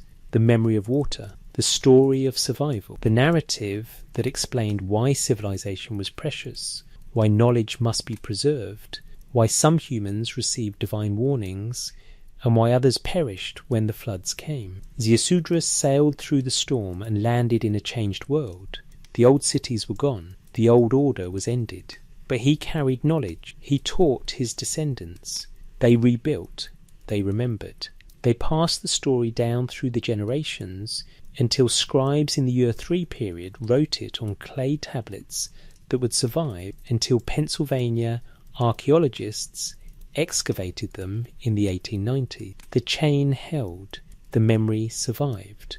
The story reached us, and it tells us something important about how the Sumerians saw themselves as survivors, as restorers, as the generation living after catastrophe, charged with preserving what the flood almost destroyed. This is the human story. Every civilization fears collapse. Every culture tells stories about disasters survived, knowledge nearly lost, the fragility of the social order that separates us from chaos. The Sumerians told it in clay. They built institutions to preserve knowledge across catastrophe. They succeeded. 4,000 years later, we read their tablets, we learn their mathematics, we study their astronomy, we translate their laws, we copy their flood narratives into our own traditions. The memory survived, the water receded, The knowledge persisted as they intended, as they worked to ensure, as they believed was their sacred duty, to remember what came before, to preserve what had been taught, to pass forward to future generations the wisdom salvaged from the flood. We are those future generations. The tablets are in our museums, the knowledge is in our textbooks, the flood narrative is in our scripture. The Sumerians succeeded, the transmission worked, the memory survived its civilization, the waters rose, the cities fell, but the tablets endured, and they tell us, remember, preserve, teach the next generation, don't let the knowledge die, because once before it almost did. Once before the waters came, once before everything was nearly lost. Ziusudra survived, the knowledge survived, civilization survived, and the story of that survival became the foundation of how the Sumerians understood themselves as inheritors, as preservers, as the custodians of wisdom from before the flood. Kings who reigned for thousands. Return to the Weld Blundell Prism in Oxford. The clay is cool and dense in the climate-controlled vault. The cuneiform text spirals around all four sides. And at the beginning, before any cities except Eridu, before any kings with historically plausible reign lengths, the list begins with numbers that trouble every scholar who studies them. After the kingship descended from heaven, the kingship was in Eridu. In Eridu, Alulim became king. He ruled for 28,800 years. Alaljar ruled for 36,000 years. Emeluana ruled for 43,200 years. Emengalana ruled for 28,800 years. Dumuzi the shepherd ruled for 36,000 years. 8 kings total, combined reigns 240 and 200 years. Then the flood swept over. After the flood, kingship descended from heaven again, this time in Kish. The first post-flood king, Gaul, ruled for 1200 years. The next, Gola Nidaba Anapad, ruled for 960 years. The numbers remain impossibly long by modern standards, but they're declining. By the 5th post-flood dynasty, reign lengths drop to 600 years, then 400, then normal human lifespans. The transition from the mythological to the historical occurs around the early dynastic period, 2900, 2350 Bike, when we start finding independent archaeological verification for kings listed in the king list. Emeberagesi of Kish, who supposedly ruled for 900 years around 2600 BC, is mentioned in contemporary inscriptions. His son Aga appears in Sumerian literature as a historical figure. From this point forward, the king list becomes increasingly reliable as a historical source, with reign lengths normalizing and kings appearing in the archaeological record, but those antediluvian numbers remain: 28,800 years, 36,000 years, 43,200 years. Mainstream scholarship handles these numbers in several ways. The most common interpretation treats them as purely mythological symbolic numbers designed to place the origins of kingship in a mythical past, to grant divine legitimacy to the institution by connecting it to an age when gods ruled directly on earth. The specific numbers might encode religious symbolism. 3 to 600 was a significant number in Sumerian mathematics 60 square, so multiples of 3600 might have cosmological meaning rather than chronological. Another interpretation suggests the numbers represent something other than years, perhaps months or seasons or rain cycles measured by some ancient system we don't understand. If you convert the antediluvian rain lengths from years to months, you get more plausible numbers, though still exceeding normal human lifespans. Alulim's 28,800 years becomes 2,400 months, or 200 years, extreme but not impossible. But this interpretation has problems. The post-flood king's reigns don't convert neatly using the same system, and there's no textual evidence that the Sumerians used different time units for different periods. A third interpretation, rarely voiced in academic contexts but persistent in alternative archaeology, takes the numbers more seriously as encoding information about something that actually happened. Not literal reign lengths of individual humans, but perhaps dynastic periods, or the lengths of time certain cities held political dominance, or records of cultural memory compressed and simplified through oral transmission into individual king names. The king list structure makes total dismissal difficult. It's not random. The numbers decrease systematically from the antediluvian period through post-flood dynasties until reaching historical normalcy. The flood serves as a clear demarcation point, after which everything changes. The text anchors mythological claims to real places, real kings, real cities that existed and can be excavated. This is not how pure mythology works. Pure mythology doesn't calibrate itself toward verified history. It doesn't provide a mathematical progression from impossible to plausible. It doesn't name cities that you can actually find and dig up. The Sumerian king list reads like an attempt to preserve genuine historical information while acknowledging that the earliest periods are uncertain, remembered differently, connected to a time before written records when oral tradition was all that preserved the past. Consider what the king list claims: kingship existed before the flood, was interrupted by catastrophe, then resumed afterward. This is a sophisticated historiographical concept. It acknowledges discontinuity, the flood as a break in cultural continuity, while asserting continuity of the institution itself. Kingship survived the catastrophe because it was mandated from heaven, because it was essential to civilization, because restoring it was part of rebuilding the world after the waters receded. The same pattern appears in how the list treats other institutions. The Me, civilization's principles, were in Eridu before the flood. Enki guarded them. After the flood, they were still there, still available, still forming the foundation of renewed civilization. The flood destroyed cities, but not the knowledge, not the principles, not the divine mandate that authorized human civilization. This narrative serves ideological purposes. It legitimizes Sumerian kingship by giving it ancient pedigree. It explains why Sumerian civilization seemed so sophisticated so early, because it was restoration, not innovation. It positions the Sumerians as inheritors of an older tradition, maintaining their role in cosmic order across catastrophe. But ideology doesn't fully explain why the king list became the standard historical framework that later Mesopotamian civilizations accepted and incorporated into their own histories. The Babylonians used it, the Assyrians used it. For 1500 years, the Sumerian king list was treated as authoritative history, despite its impossible numbers, despite its mythological elements, despite the obvious problems with taking it literally. Why? Because it worked. Not as literal chronology, but as framework. It provided structure for thinking about deep time, for organising the relationship between the mythological past and the historical present, for understanding how present institutions connected to ancient origins. The king list is doing something subtle and sophisticated. It's saying, time before writing is different.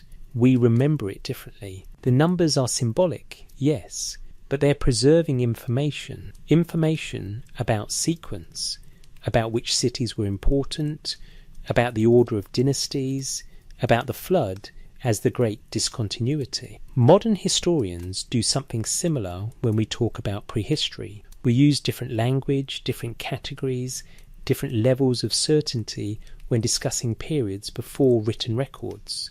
We acknowledge that our knowledge of the deep past is reconstructed from archaeology and genetic evidence and mythological traditions, that we're trying to extract historical information from sources that weren't designed as history in our sense. The Sumerians were doing the same thing. The antediluvian section of the king list is their prehistory, their attempt to organise traditions about an era before written records, before verifiable chronology, before history as they understood it began. The impossibly long reign lengths might be encoding real information in a form we don't fully understand. Perhaps they represent the importance or memory persistence of certain early kings. with more significant figures receiving longer reigns in tradition. Perhaps they reflect genuine confusion about chronology in proliterate periods, when no one was keeping year counts and cultural memory compressed or expanded time freely. Or perhaps, and this is the interpretation the Sumerians themselves would have preferred, the antediluvian world was different.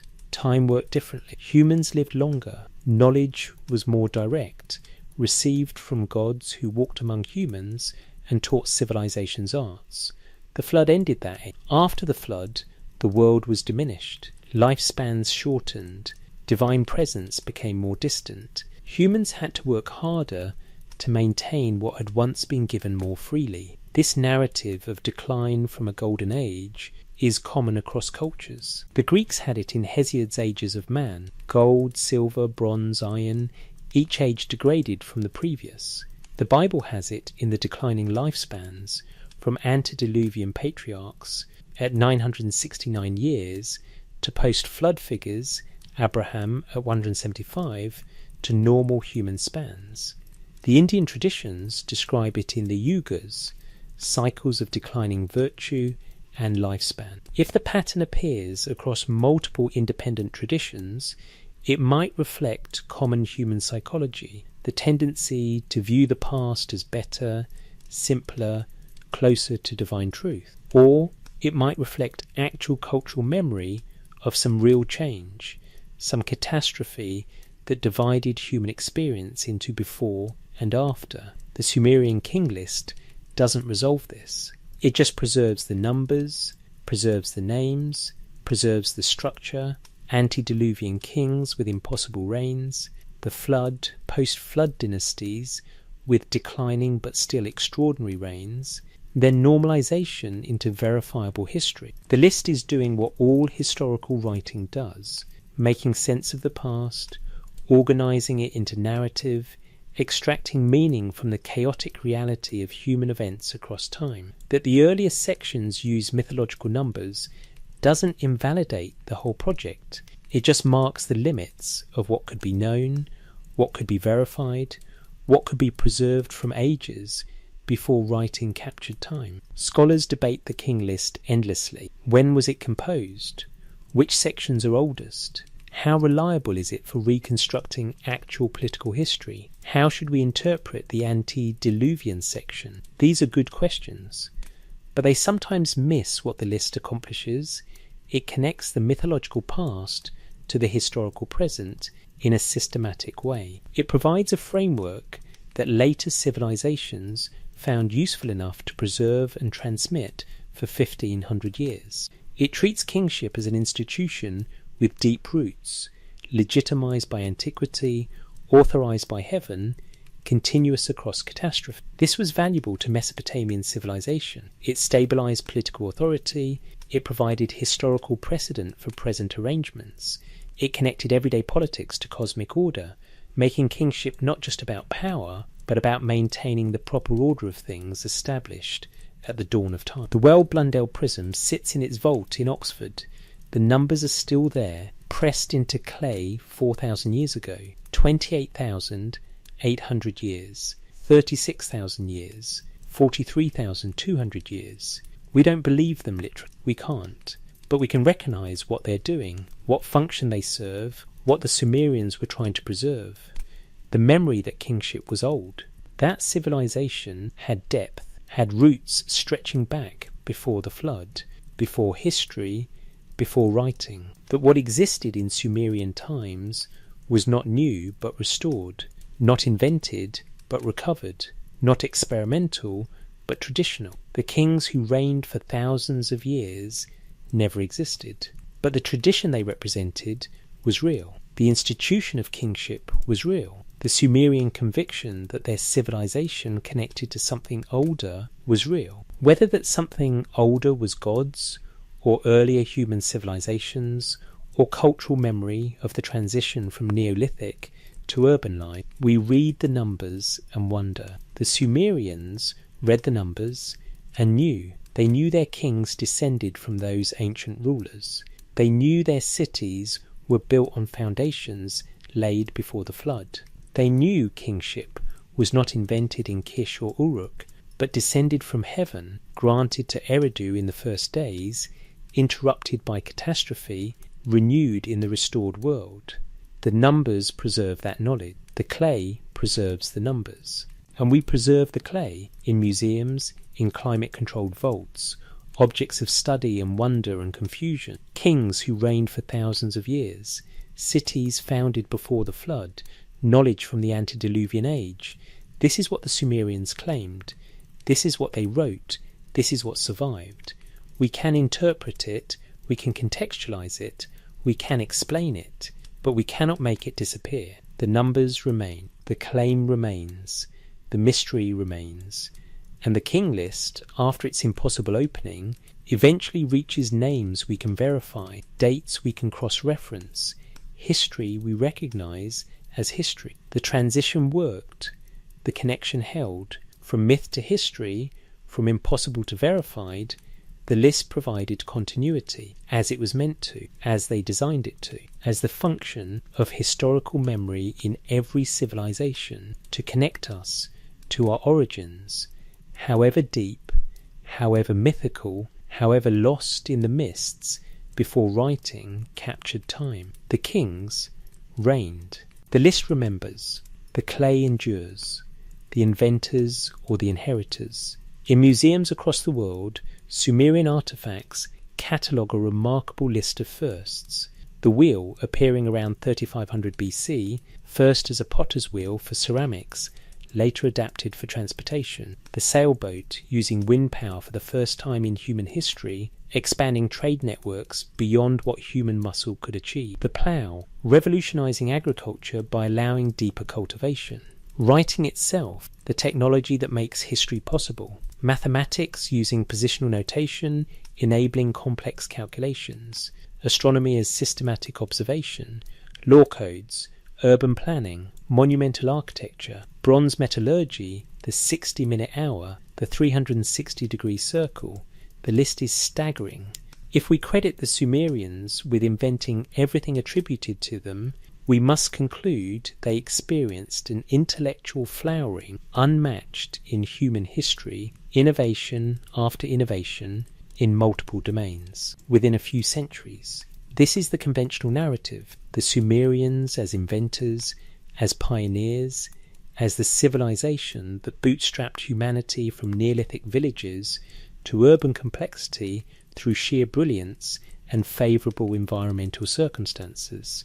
But there's another way to read the evidence, not as invention, but as implementation, not as innovation, but as restoration, not as the beginning, but as a reconstruction. This alternative narrative doesn't deny Sumerian achievement, it reframes it. Instead of asking how did they invent so much so fast, it asks what were they implementing, what template were they following, what knowledge were they working from. The evidence that suggests implementation rather than pure invention comes from multiple sources. First, the completeness. As we've seen, Sumerian systems appear sophisticated from their earliest appearance in the archaeological record. The writing doesn't gradually evolve from simple to complex, it's capable of representing spoken language within 3 centuries of its invention. The mathematics doesn't show primitive beginnings. The earliest mathematical texts already use base 60 and solve complex problems. The cities don't grow organically, they show evidence of planning, of zoning, of systematic organisation. Second, the conservatism. The Sumerians weren't experimental. They maintained architectural forms across centuries. They preserved legal principles without substantial modification. They taught the same texts in schools for generations. They valued tradition over innovation, preservation over progress. This is not how we'd expect a civilization of inventors to behave. Inventors experiment. They try different approaches. They improve on earlier designs. The Sumerians did improve specific technologies, but they maintained core patterns as if those patterns were authoritative, as if there was a correct way to organise civilization that shouldn't be altered casually. Third, their own testimony. The Sumerians consistently claimed they were not inventing, but receiving. The me came from Enki, Kingship descended from heaven. The antediluvian kings possessed wisdom that post-flood humanity could only approximate. The instructions of Shuruppak preserved knowledge from before the flood. Writing was a divine gift. Mathematics, astronomy, agriculture, law, all these were taught by gods or inherited from the first days of civilization. We can dismiss this as mythology. We can explain it as a civilization justifying its innovations through divine attribution. But we can also take it seriously as encoding their genuine self-understanding. They saw themselves as preservers and restorers, not as originators. What if they were right? Not about the gods literally, but about the structure of the claim. What if Sumerian civilization was restoration, rebuilding something that had existed before the catastrophe encoded in flood narratives? This interpretation doesn't require believing in lost advanced civilizations or ancient aliens or any specific alternative history. It just requires acknowledging the possibility that human cultural development wasn't linear, that knowledge could be lost and recovered, that the flood narratives might preserve genuine memory of cultural catastrophe that required rebuilding. Archaeological evidence shows cultural collapses throughout human history. The Bronze Age collapse around 1200 BC destroyed multiple civilizations simultaneously, erased writing systems, and caused a dark age lasting centuries. If the Mycenaean Greeks or Hittites had no successors who could read their scripts, we would know even less about them than we do. Knowledge was lost. Technologies were forgotten. Later civilizations had to rediscover or reinvent what had once been common. If a similar collapse, perhaps the flooding events around 5600 BCE, perhaps earlier climate catastrophes at the end of the Younger Dryas, perhaps catastrophes we haven't yet identified, disrupted late Neolithic cultures in the Near East, survivors would need to rebuild. If they retained cultural memory of what had been lost, cities, agriculture, administration, knowledge systems, they would try to restore those things. The rapidity of Sumerian development makes more sense in this light. They weren't inventing from scratch. They were rebuilding from memory, from fragments, from knowledge preserved by survivors. The cities rose fast because people knew what cities were, knew how to organize them. Writing appeared suddenly because the concept existed, waiting for someone to figure out how to represent language in permanent form. Mathematics used base 60 because that system was known to work, was traditional, was part of the inherited framework. This doesn't mean no innovation occurred. The Sumerians clearly adapted, refined, and expanded on whatever they inherited. The specific form of cuneiform writing was innovative. The architectural techniques that allowed them to build ziggurats from mud brick were sophisticated.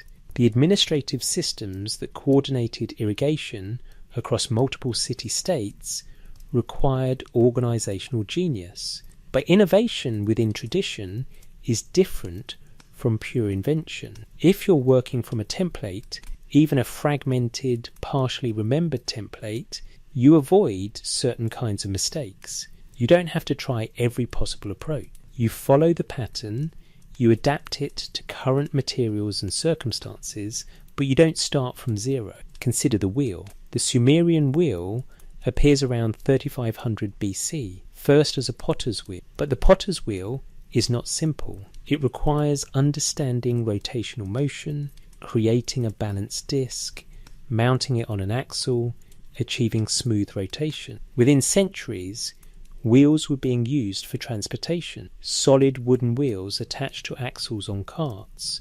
Did the Sumerians independently invent rotational technology for ceramics, then realize it could be adapted for transport?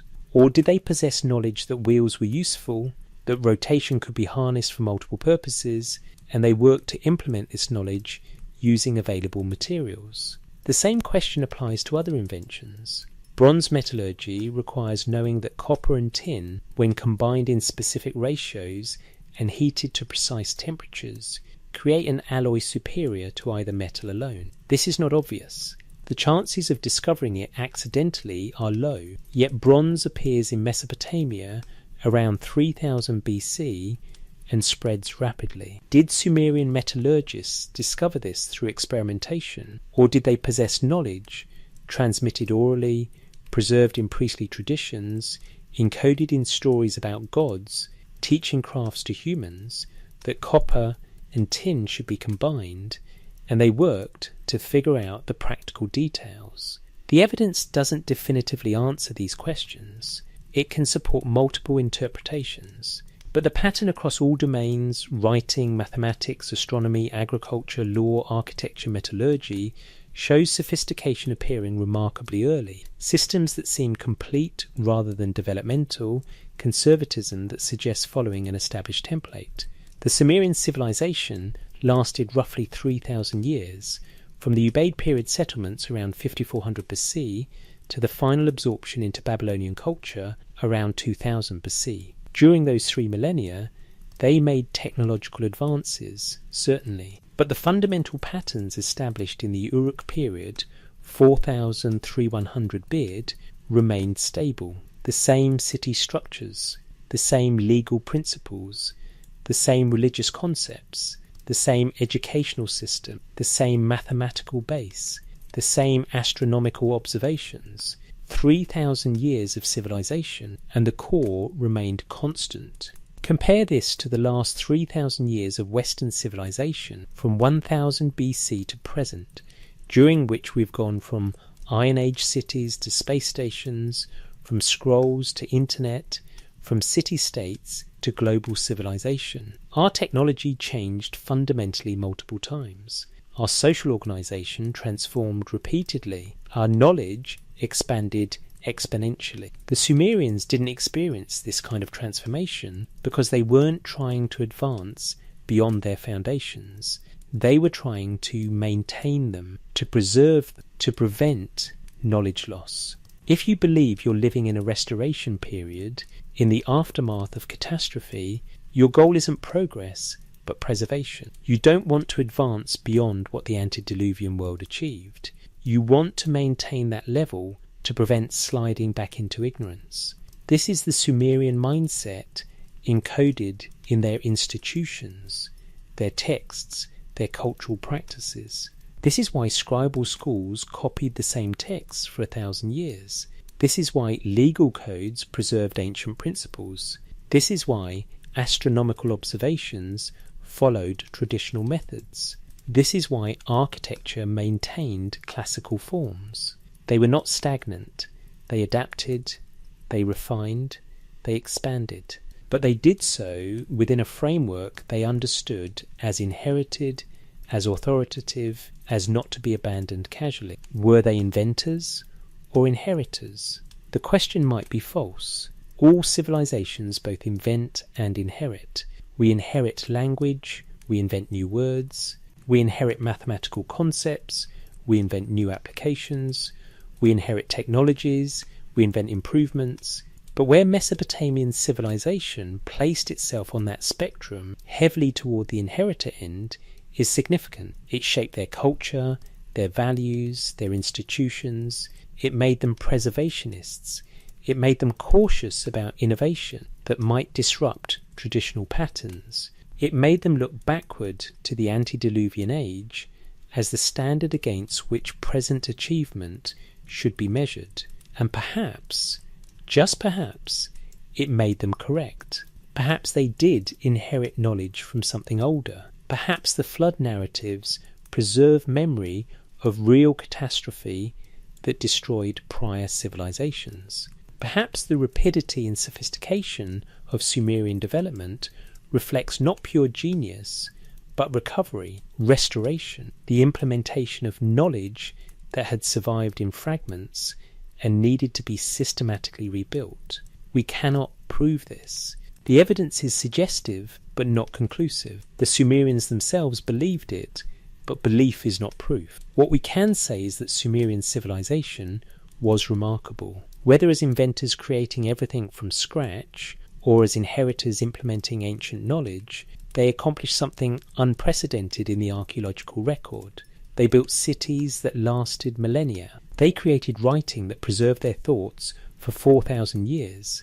They developed knowledge systems, mathematical, astronomical, legal, that subsequent civilizations inherited and built upon. The Me survived. Whether given by Enki and Eridu, or discovered through human ingenuity, the principles of civilization passed from Sumer to Akkad to Babylon, to Assyria to Persia, to Greece to Rome to us.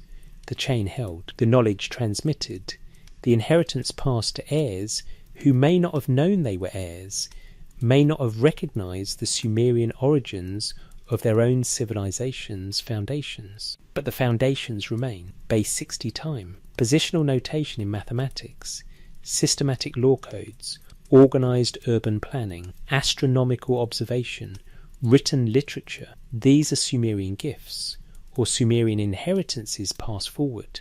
Either way, we receive them. Either way, they shape our world. The tablets are in museums. The texts are translated. The knowledge is accessible. And we, like the Sumerians before us, must choose what to do with inheritance, whether to preserve it or transform it, whether to value tradition or prioritize innovation, whether to see ourselves as building something new or maintaining something old. The Sumerians chose preservation. They chose tradition. They chose to maintain the pattern they understood as descending from heaven, established in Eridu, interrupted by flood, restored in the renewed world. They succeeded. We read their tablets. We use their mathematics. We study their astronomy. We learn from their laws. They passed it forward to us across 4,000 years, from clay tablets to computer screens, from cuneiform to English, from Eridu to everywhere. The inventors or the inheritors? Perhaps both. Perhaps neither category quite fits. Perhaps they were simply humans trying to build civilization, drawing on whatever knowledge they possessed, whether invented or inherited, creating something that would outlast their lives and their cities and their language, something that would reach us, something that would teach us, something that would survive. It did, when the cities fell silent. In 2334 BC, a man named Sargon seized power in the Mesopotamian city of Kish. His origins are uncertain. Later legends claim he was a foundling raised by a gardener, that the goddess Ishtar favoured him, that he rose from humble beginnings to become king. What's certain is that Sargon wasn't content with ruling a single city. He conquered his neighbours systematically, moving south through Sumer, defeating the city-states one by one. Uruk fell, Ur fell, Lagash fell. By 2330 BC, Sargon controlled all of southern Mesopotamia. He didn't stop there. He pushed north into Syria, west toward the Mediterranean, east into Elam. By the end of his reign around 2279 BC, Sargon had created the first multinational empire in history, ruling from the Persian Gulf to the Mediterranean Sea. The Akkadian Empire, named for Sargon's capital city, Akkad, represented a fundamental shift in Mesopotamian politics. Before Sargon, Sumer was a collection of independent city-states that occasionally formed alliances or short-lived hegemonies, but never achieved lasting political unification. After Sargon, empire became the model, large territorial states, ruled by powerful kings who commanded professional armies and administered diverse populations. But more significant than the political change was the cultural one. Sargon was not Sumerian. He was Akkadian, speaking a Semitic language unrelated to Sumerian. His empire's administrative language was Akkadian. His inscriptions were in Akkadian. The cultural dominance that the Sumerians had enjoyed for over 1,000 years was ending. Yet even as the Sumerian city-states lost their independence, Sumerian culture persisted. Sargon and his successors adopted Sumerian religious traditions, built temples to Sumerian gods, maintained Sumerian scribal schools. Akkadian scribes learned to write in cuneiform, adapting the script designed for Sumerian to their own language. They copied Sumerian literary texts, preserved Sumerian mathematical and astronomical knowledge, continued teaching Sumerian as the language of scholarship and religion. This pattern continued through the Akkadian Empire's collapse around 2154 BCE, through the brief Gutian period, and into the Sumerian Renaissance of the Ur-3 dynasty 2112-2004 BCE. The third dynasty of Ur represented the last time Sumerian-speaking rulers controlled southern Mesopotamia, the last flowering of Sumerian political power. Under kings like Ur-Nammu and Shulki, Sumerian literature was compiled, legal codes were promulgated, administrative systems reached unprecedented sophistication. But even this revival was temporary. Around 2004 BC, the Ur-3 state collapsed under pressure from Elamite invasions and internal rebellions. Power shifted to new Amorite dynasties, Semitic-speaking peoples who founded new kingdoms across Mesopotamia. The Old Babylonian period, 2000-1600, saw Babylon emerge as the dominant power, culminating in Hammurabi's empire, 1792-1750 B. By 2000 BC, Sumerian had ceased to be a spoken language. The cities of Sumer still existed.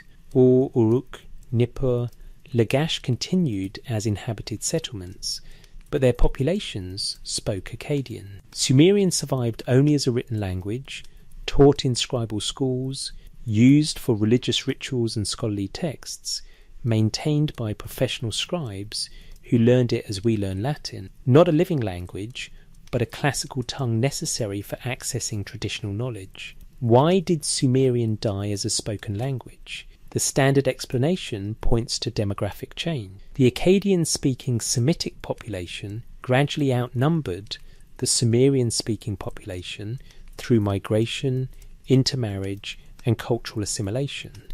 Children grew up speaking Akkadian because it was more useful, more common, the language of the street and the market. Sumerian became increasingly confined to formal contexts, temple rituals, scribal training, literary composition. This linguistic death is how most languages die, not through catastrophic events, but through gradual shift as speakers adopt more useful tongues. The process is usually invisible, leaving no dramatic archaeological signature, no burning levels or destruction layers. People simply start speaking a different language, and within a few generations, the old tongue survives only in scholarly contexts, then dies completely as even the scholars abandon it. But Sumerian didn't die completely. It survived as a written language for another 1500 years after ceasing to be spoken. This is unusual. Most dead languages are forgotten within centuries.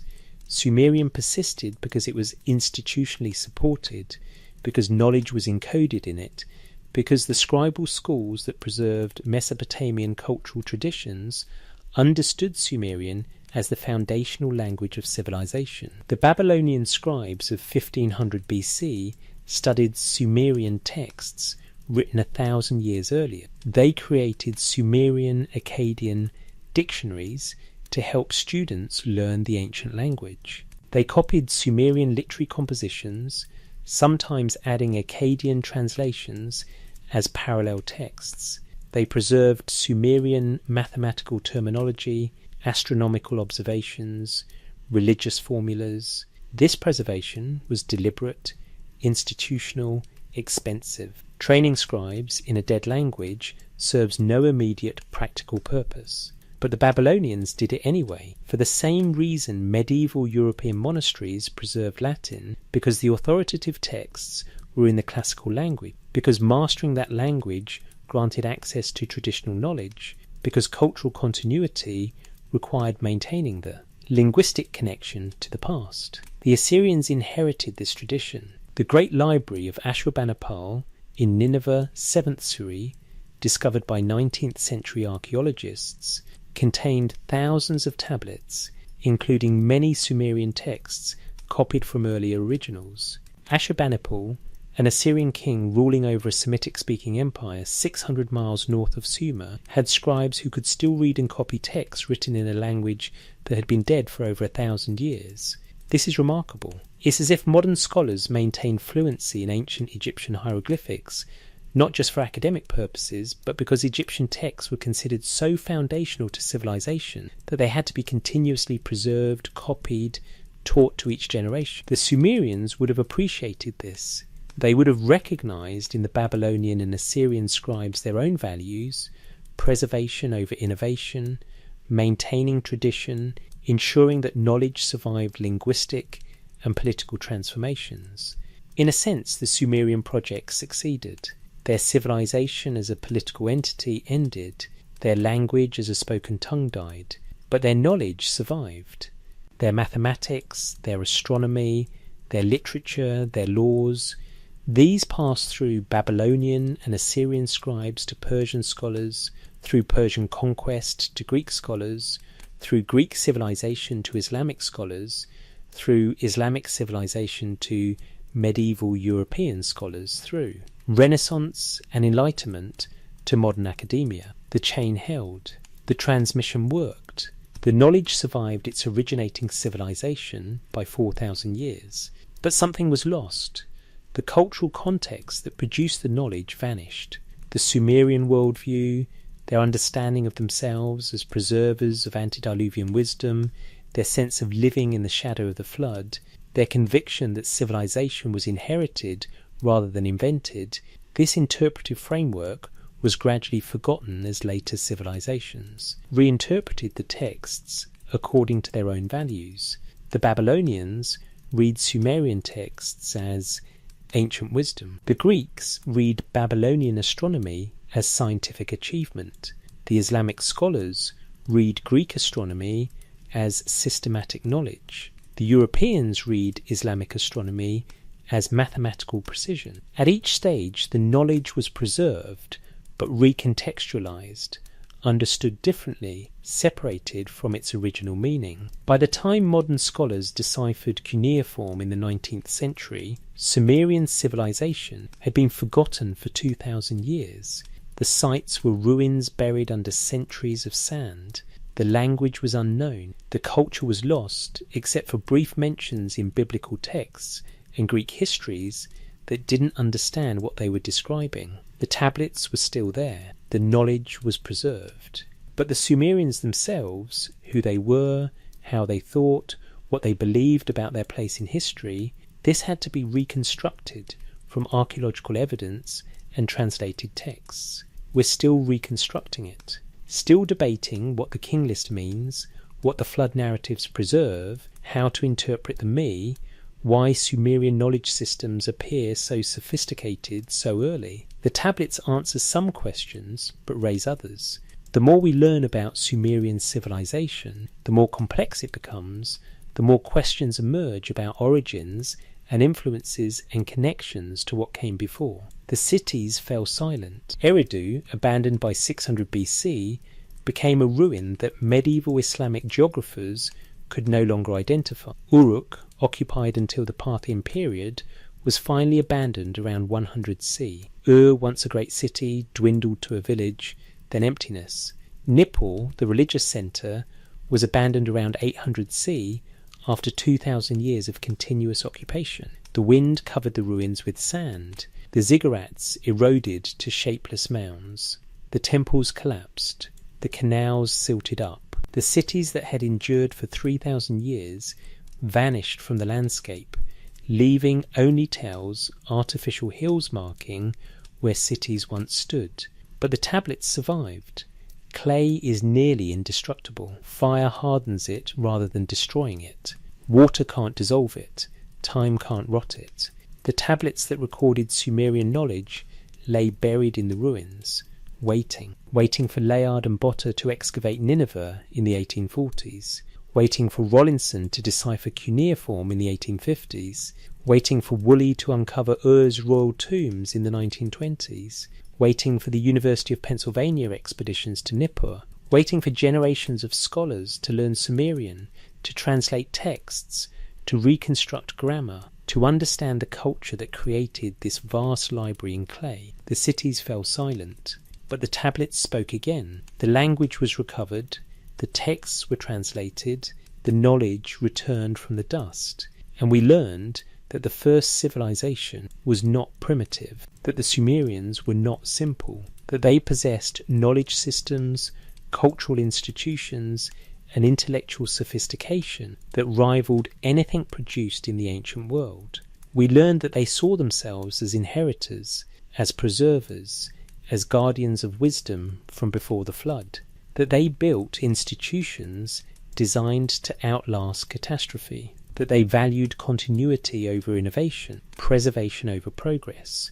We learned that they succeeded. The knowledge survived. Across empire and conquest, across language death, across cultural transformation, across the silence of abandoned cities, the tablets carried Sumerian wisdom forward until modern archaeology brought it back to light. This is what civilizations can do. Build systems robust enough to survive their own collapse. Encode knowledge in forms durable enough to outlast language death. Create traditions strong enough to be preserved by conquerors who recognize their value. The Sumerians did this. Deliberately, systematically, successfully. The cities are silent. The language is dead. But the tablets endure in museums, in universities, in published translations, in mathematical principles still taught, in astronomical methods still used, in legal concepts still recognized, in flood narratives still retold. Sumer fell, but Sumerian knowledge survived. This is the victory they sought. Not eternal political power, but the survival of what they understood as eternal wisdom. They won. The knowledge persists. The tablets speak. The inheritance reached its heirs. The tablets remember. In the vault in Oxford, the Weld Blundell prism rests where we began. Its clay surface still bears the cuneiform impressions pressed nearly 4,000 years ago. The king list spirals around its four sides, preserved in a script designed for a dead language recording information about cities that no longer exist.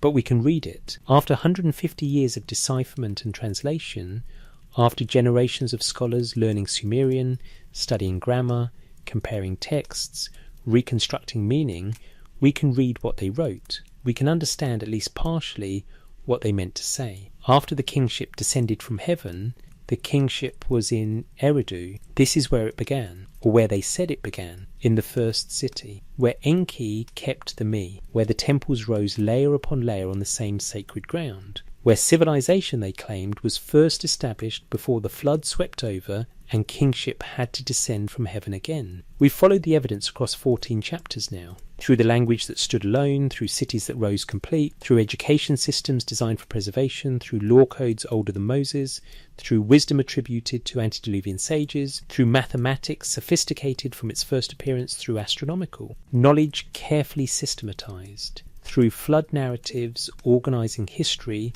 into before and after, through king lists bridging myth to history, through debates about invention versus inheritance, through the conquest that ended Sumerian political power while preserving Sumerian knowledge. What have we learned? The Sumerians were not primitive. Their civilization was sophisticated from its earliest appearance in the archaeological record. Their knowledge systems, linguistic, mathematical, astronomical, legal, agricultural, show completeness rather than development, system rather than experiment, preservation rather than innovation. They understood themselves as inheritors, not as pioneers creating civilization from nothing, but as preservers maintaining traditions from before the flood.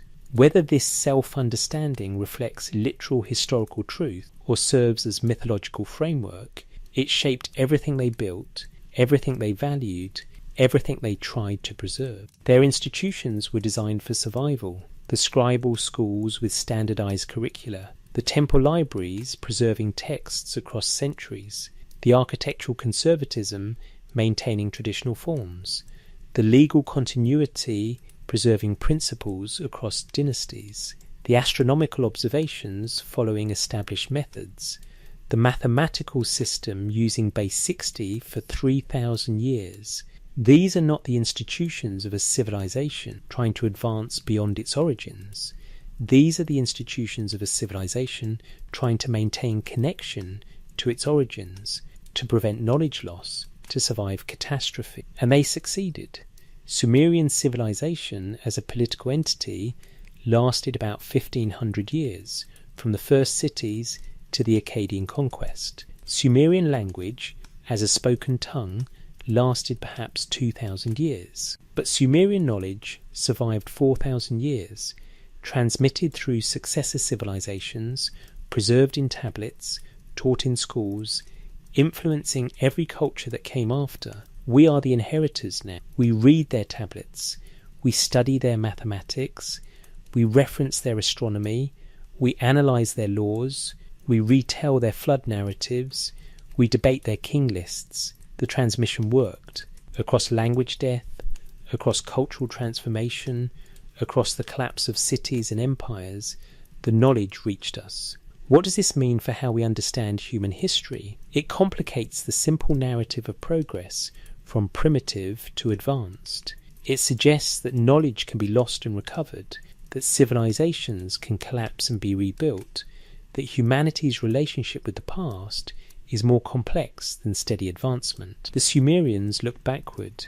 They valued what came before. They saw the antediluvian age as the standard, the template, the source of wisdom that post-flood humanity was trying to maintain. This worldview is alien to modern Western culture, which looks forward, values innovation, celebrates progress, assumes newer is better. But the Sumerian worldview served them well. It created cultural stability, it preserved knowledge across political upheavals, it transmitted sophisticated understanding across millennia. Perhaps there's wisdom in both approaches: innovation to advance, preservation to prevent loss, a balance between pushing forward and maintaining what matters. The mystery remains. We can read the tablets, but we cannot fully resolve the questions they raise. Where did the Sumerian knowledge come from? Was it invented in the Uruk period through unprecedented intellectual flowering? Was it inherited from earlier, unrecorded cultures whose knowledge survived in oral tradition? Does the flood narrative preserve memory of actual catastrophe that interrupted human development? Did the antediluvian world exist in some form we haven't yet understood? The evidence doesn't definitively answer these questions. It supports multiple interpretations. Mainstream scholarship emphasizes invention and development within the Ubaid and Uruk periods. Alternative interpretations emphasize inheritance and restoration of older knowledge. Both can marshal evidence, both have explanatory power, neither can conclusively prove the other wrong. What we can say with certainty is that the Sumerians themselves believed they were inheritors. This belief shaped their culture fundamentally. It made them preservationists. It made them value tradition over innovation. It made them build institutions designed for knowledge transmission across catastrophe. And those institutions worked. The tablets survived.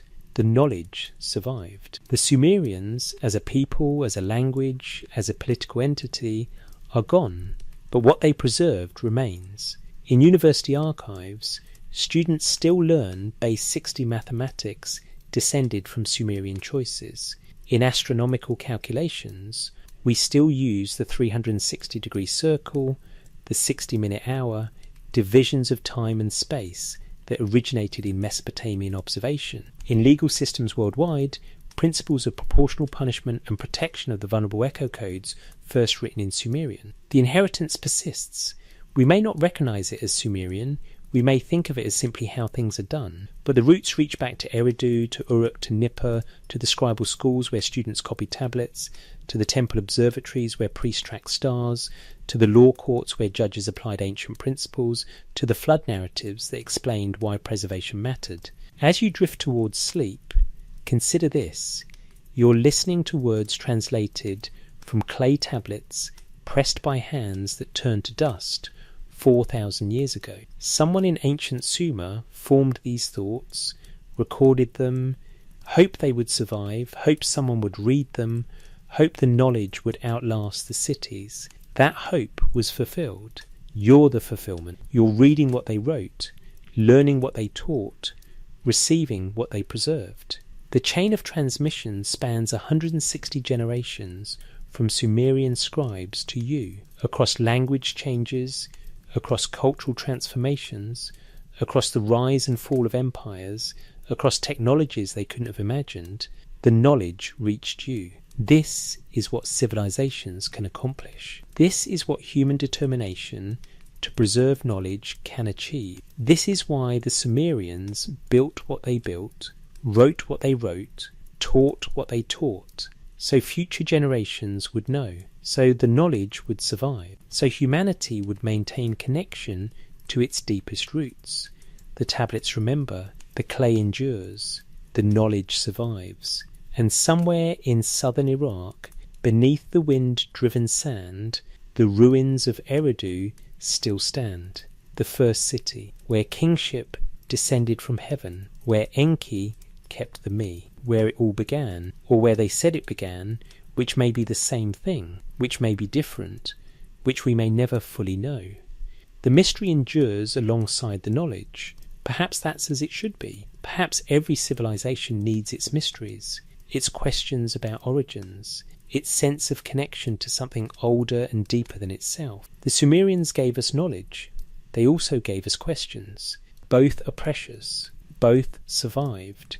Both reach across 4,000 years to touch us now, as the tablets intended, as the scribes hoped, as the tradition demanded. The Sumerians are gone, but what they preserved remains, in clay, in words, in you. This is the entire story of Sumerian civilization, from Eridu to the present, from the first cities to the museums that preserve them, from cuneiform to translation, from the antediluvian kings to the modern scholars who study them. The story doesn't end, it continues. Every person who reads a Sumerian tablet, every student who learns their mathematics, every person who hears their flood narrative, we're all part of the continuation, the ongoing transmission, the survival of knowledge across time. The Sumerians wanted this. They built for this. They preserved for this. And it worked. Sleep well. The tablets are still in their vaults. The knowledge is still preserved. The inheritance is still transmitted. Tomorrow, if you wish, you can learn more. The texts are translated. The museums are open. The knowledge is accessible. The Sumerians left it for you, for all of us. For whoever would come after, whoever would care enough to learn, whoever would receive the inheritance and carry it forward. The kingship descended from heaven. The cities rose between two rivers. The tablets were pressed. The knowledge was preserved. And it survived. It survived the flood, survived the conquest, survived the language death, survived the silence of abandoned cities. It survived because they wanted it to, because they worked to ensure it would. Because preservation mattered more to them than any temporary power, any immediate comfort, any fleeting glory. They built for forever, or as close to forever as clay and human determination can reach. 4,000 years, still here, still readable, still teaching, still remembering. The tablets remember, and through them we remember. We remember the Sumerians, the black-headed people who wrote in the language that stood alone, who built the cities that rose complete, who preserved the wisdom from before the flood. We remember because they made sure we would, because they left the evidence in clay, because they trusted that someone, someday, would care enough to dig through the ruins, to learn the language, to translate the texts, to receive the inheritance. You are that someone. We all are, the inheritors of Sumer. The tablets remember. Now we remember. And the story continues.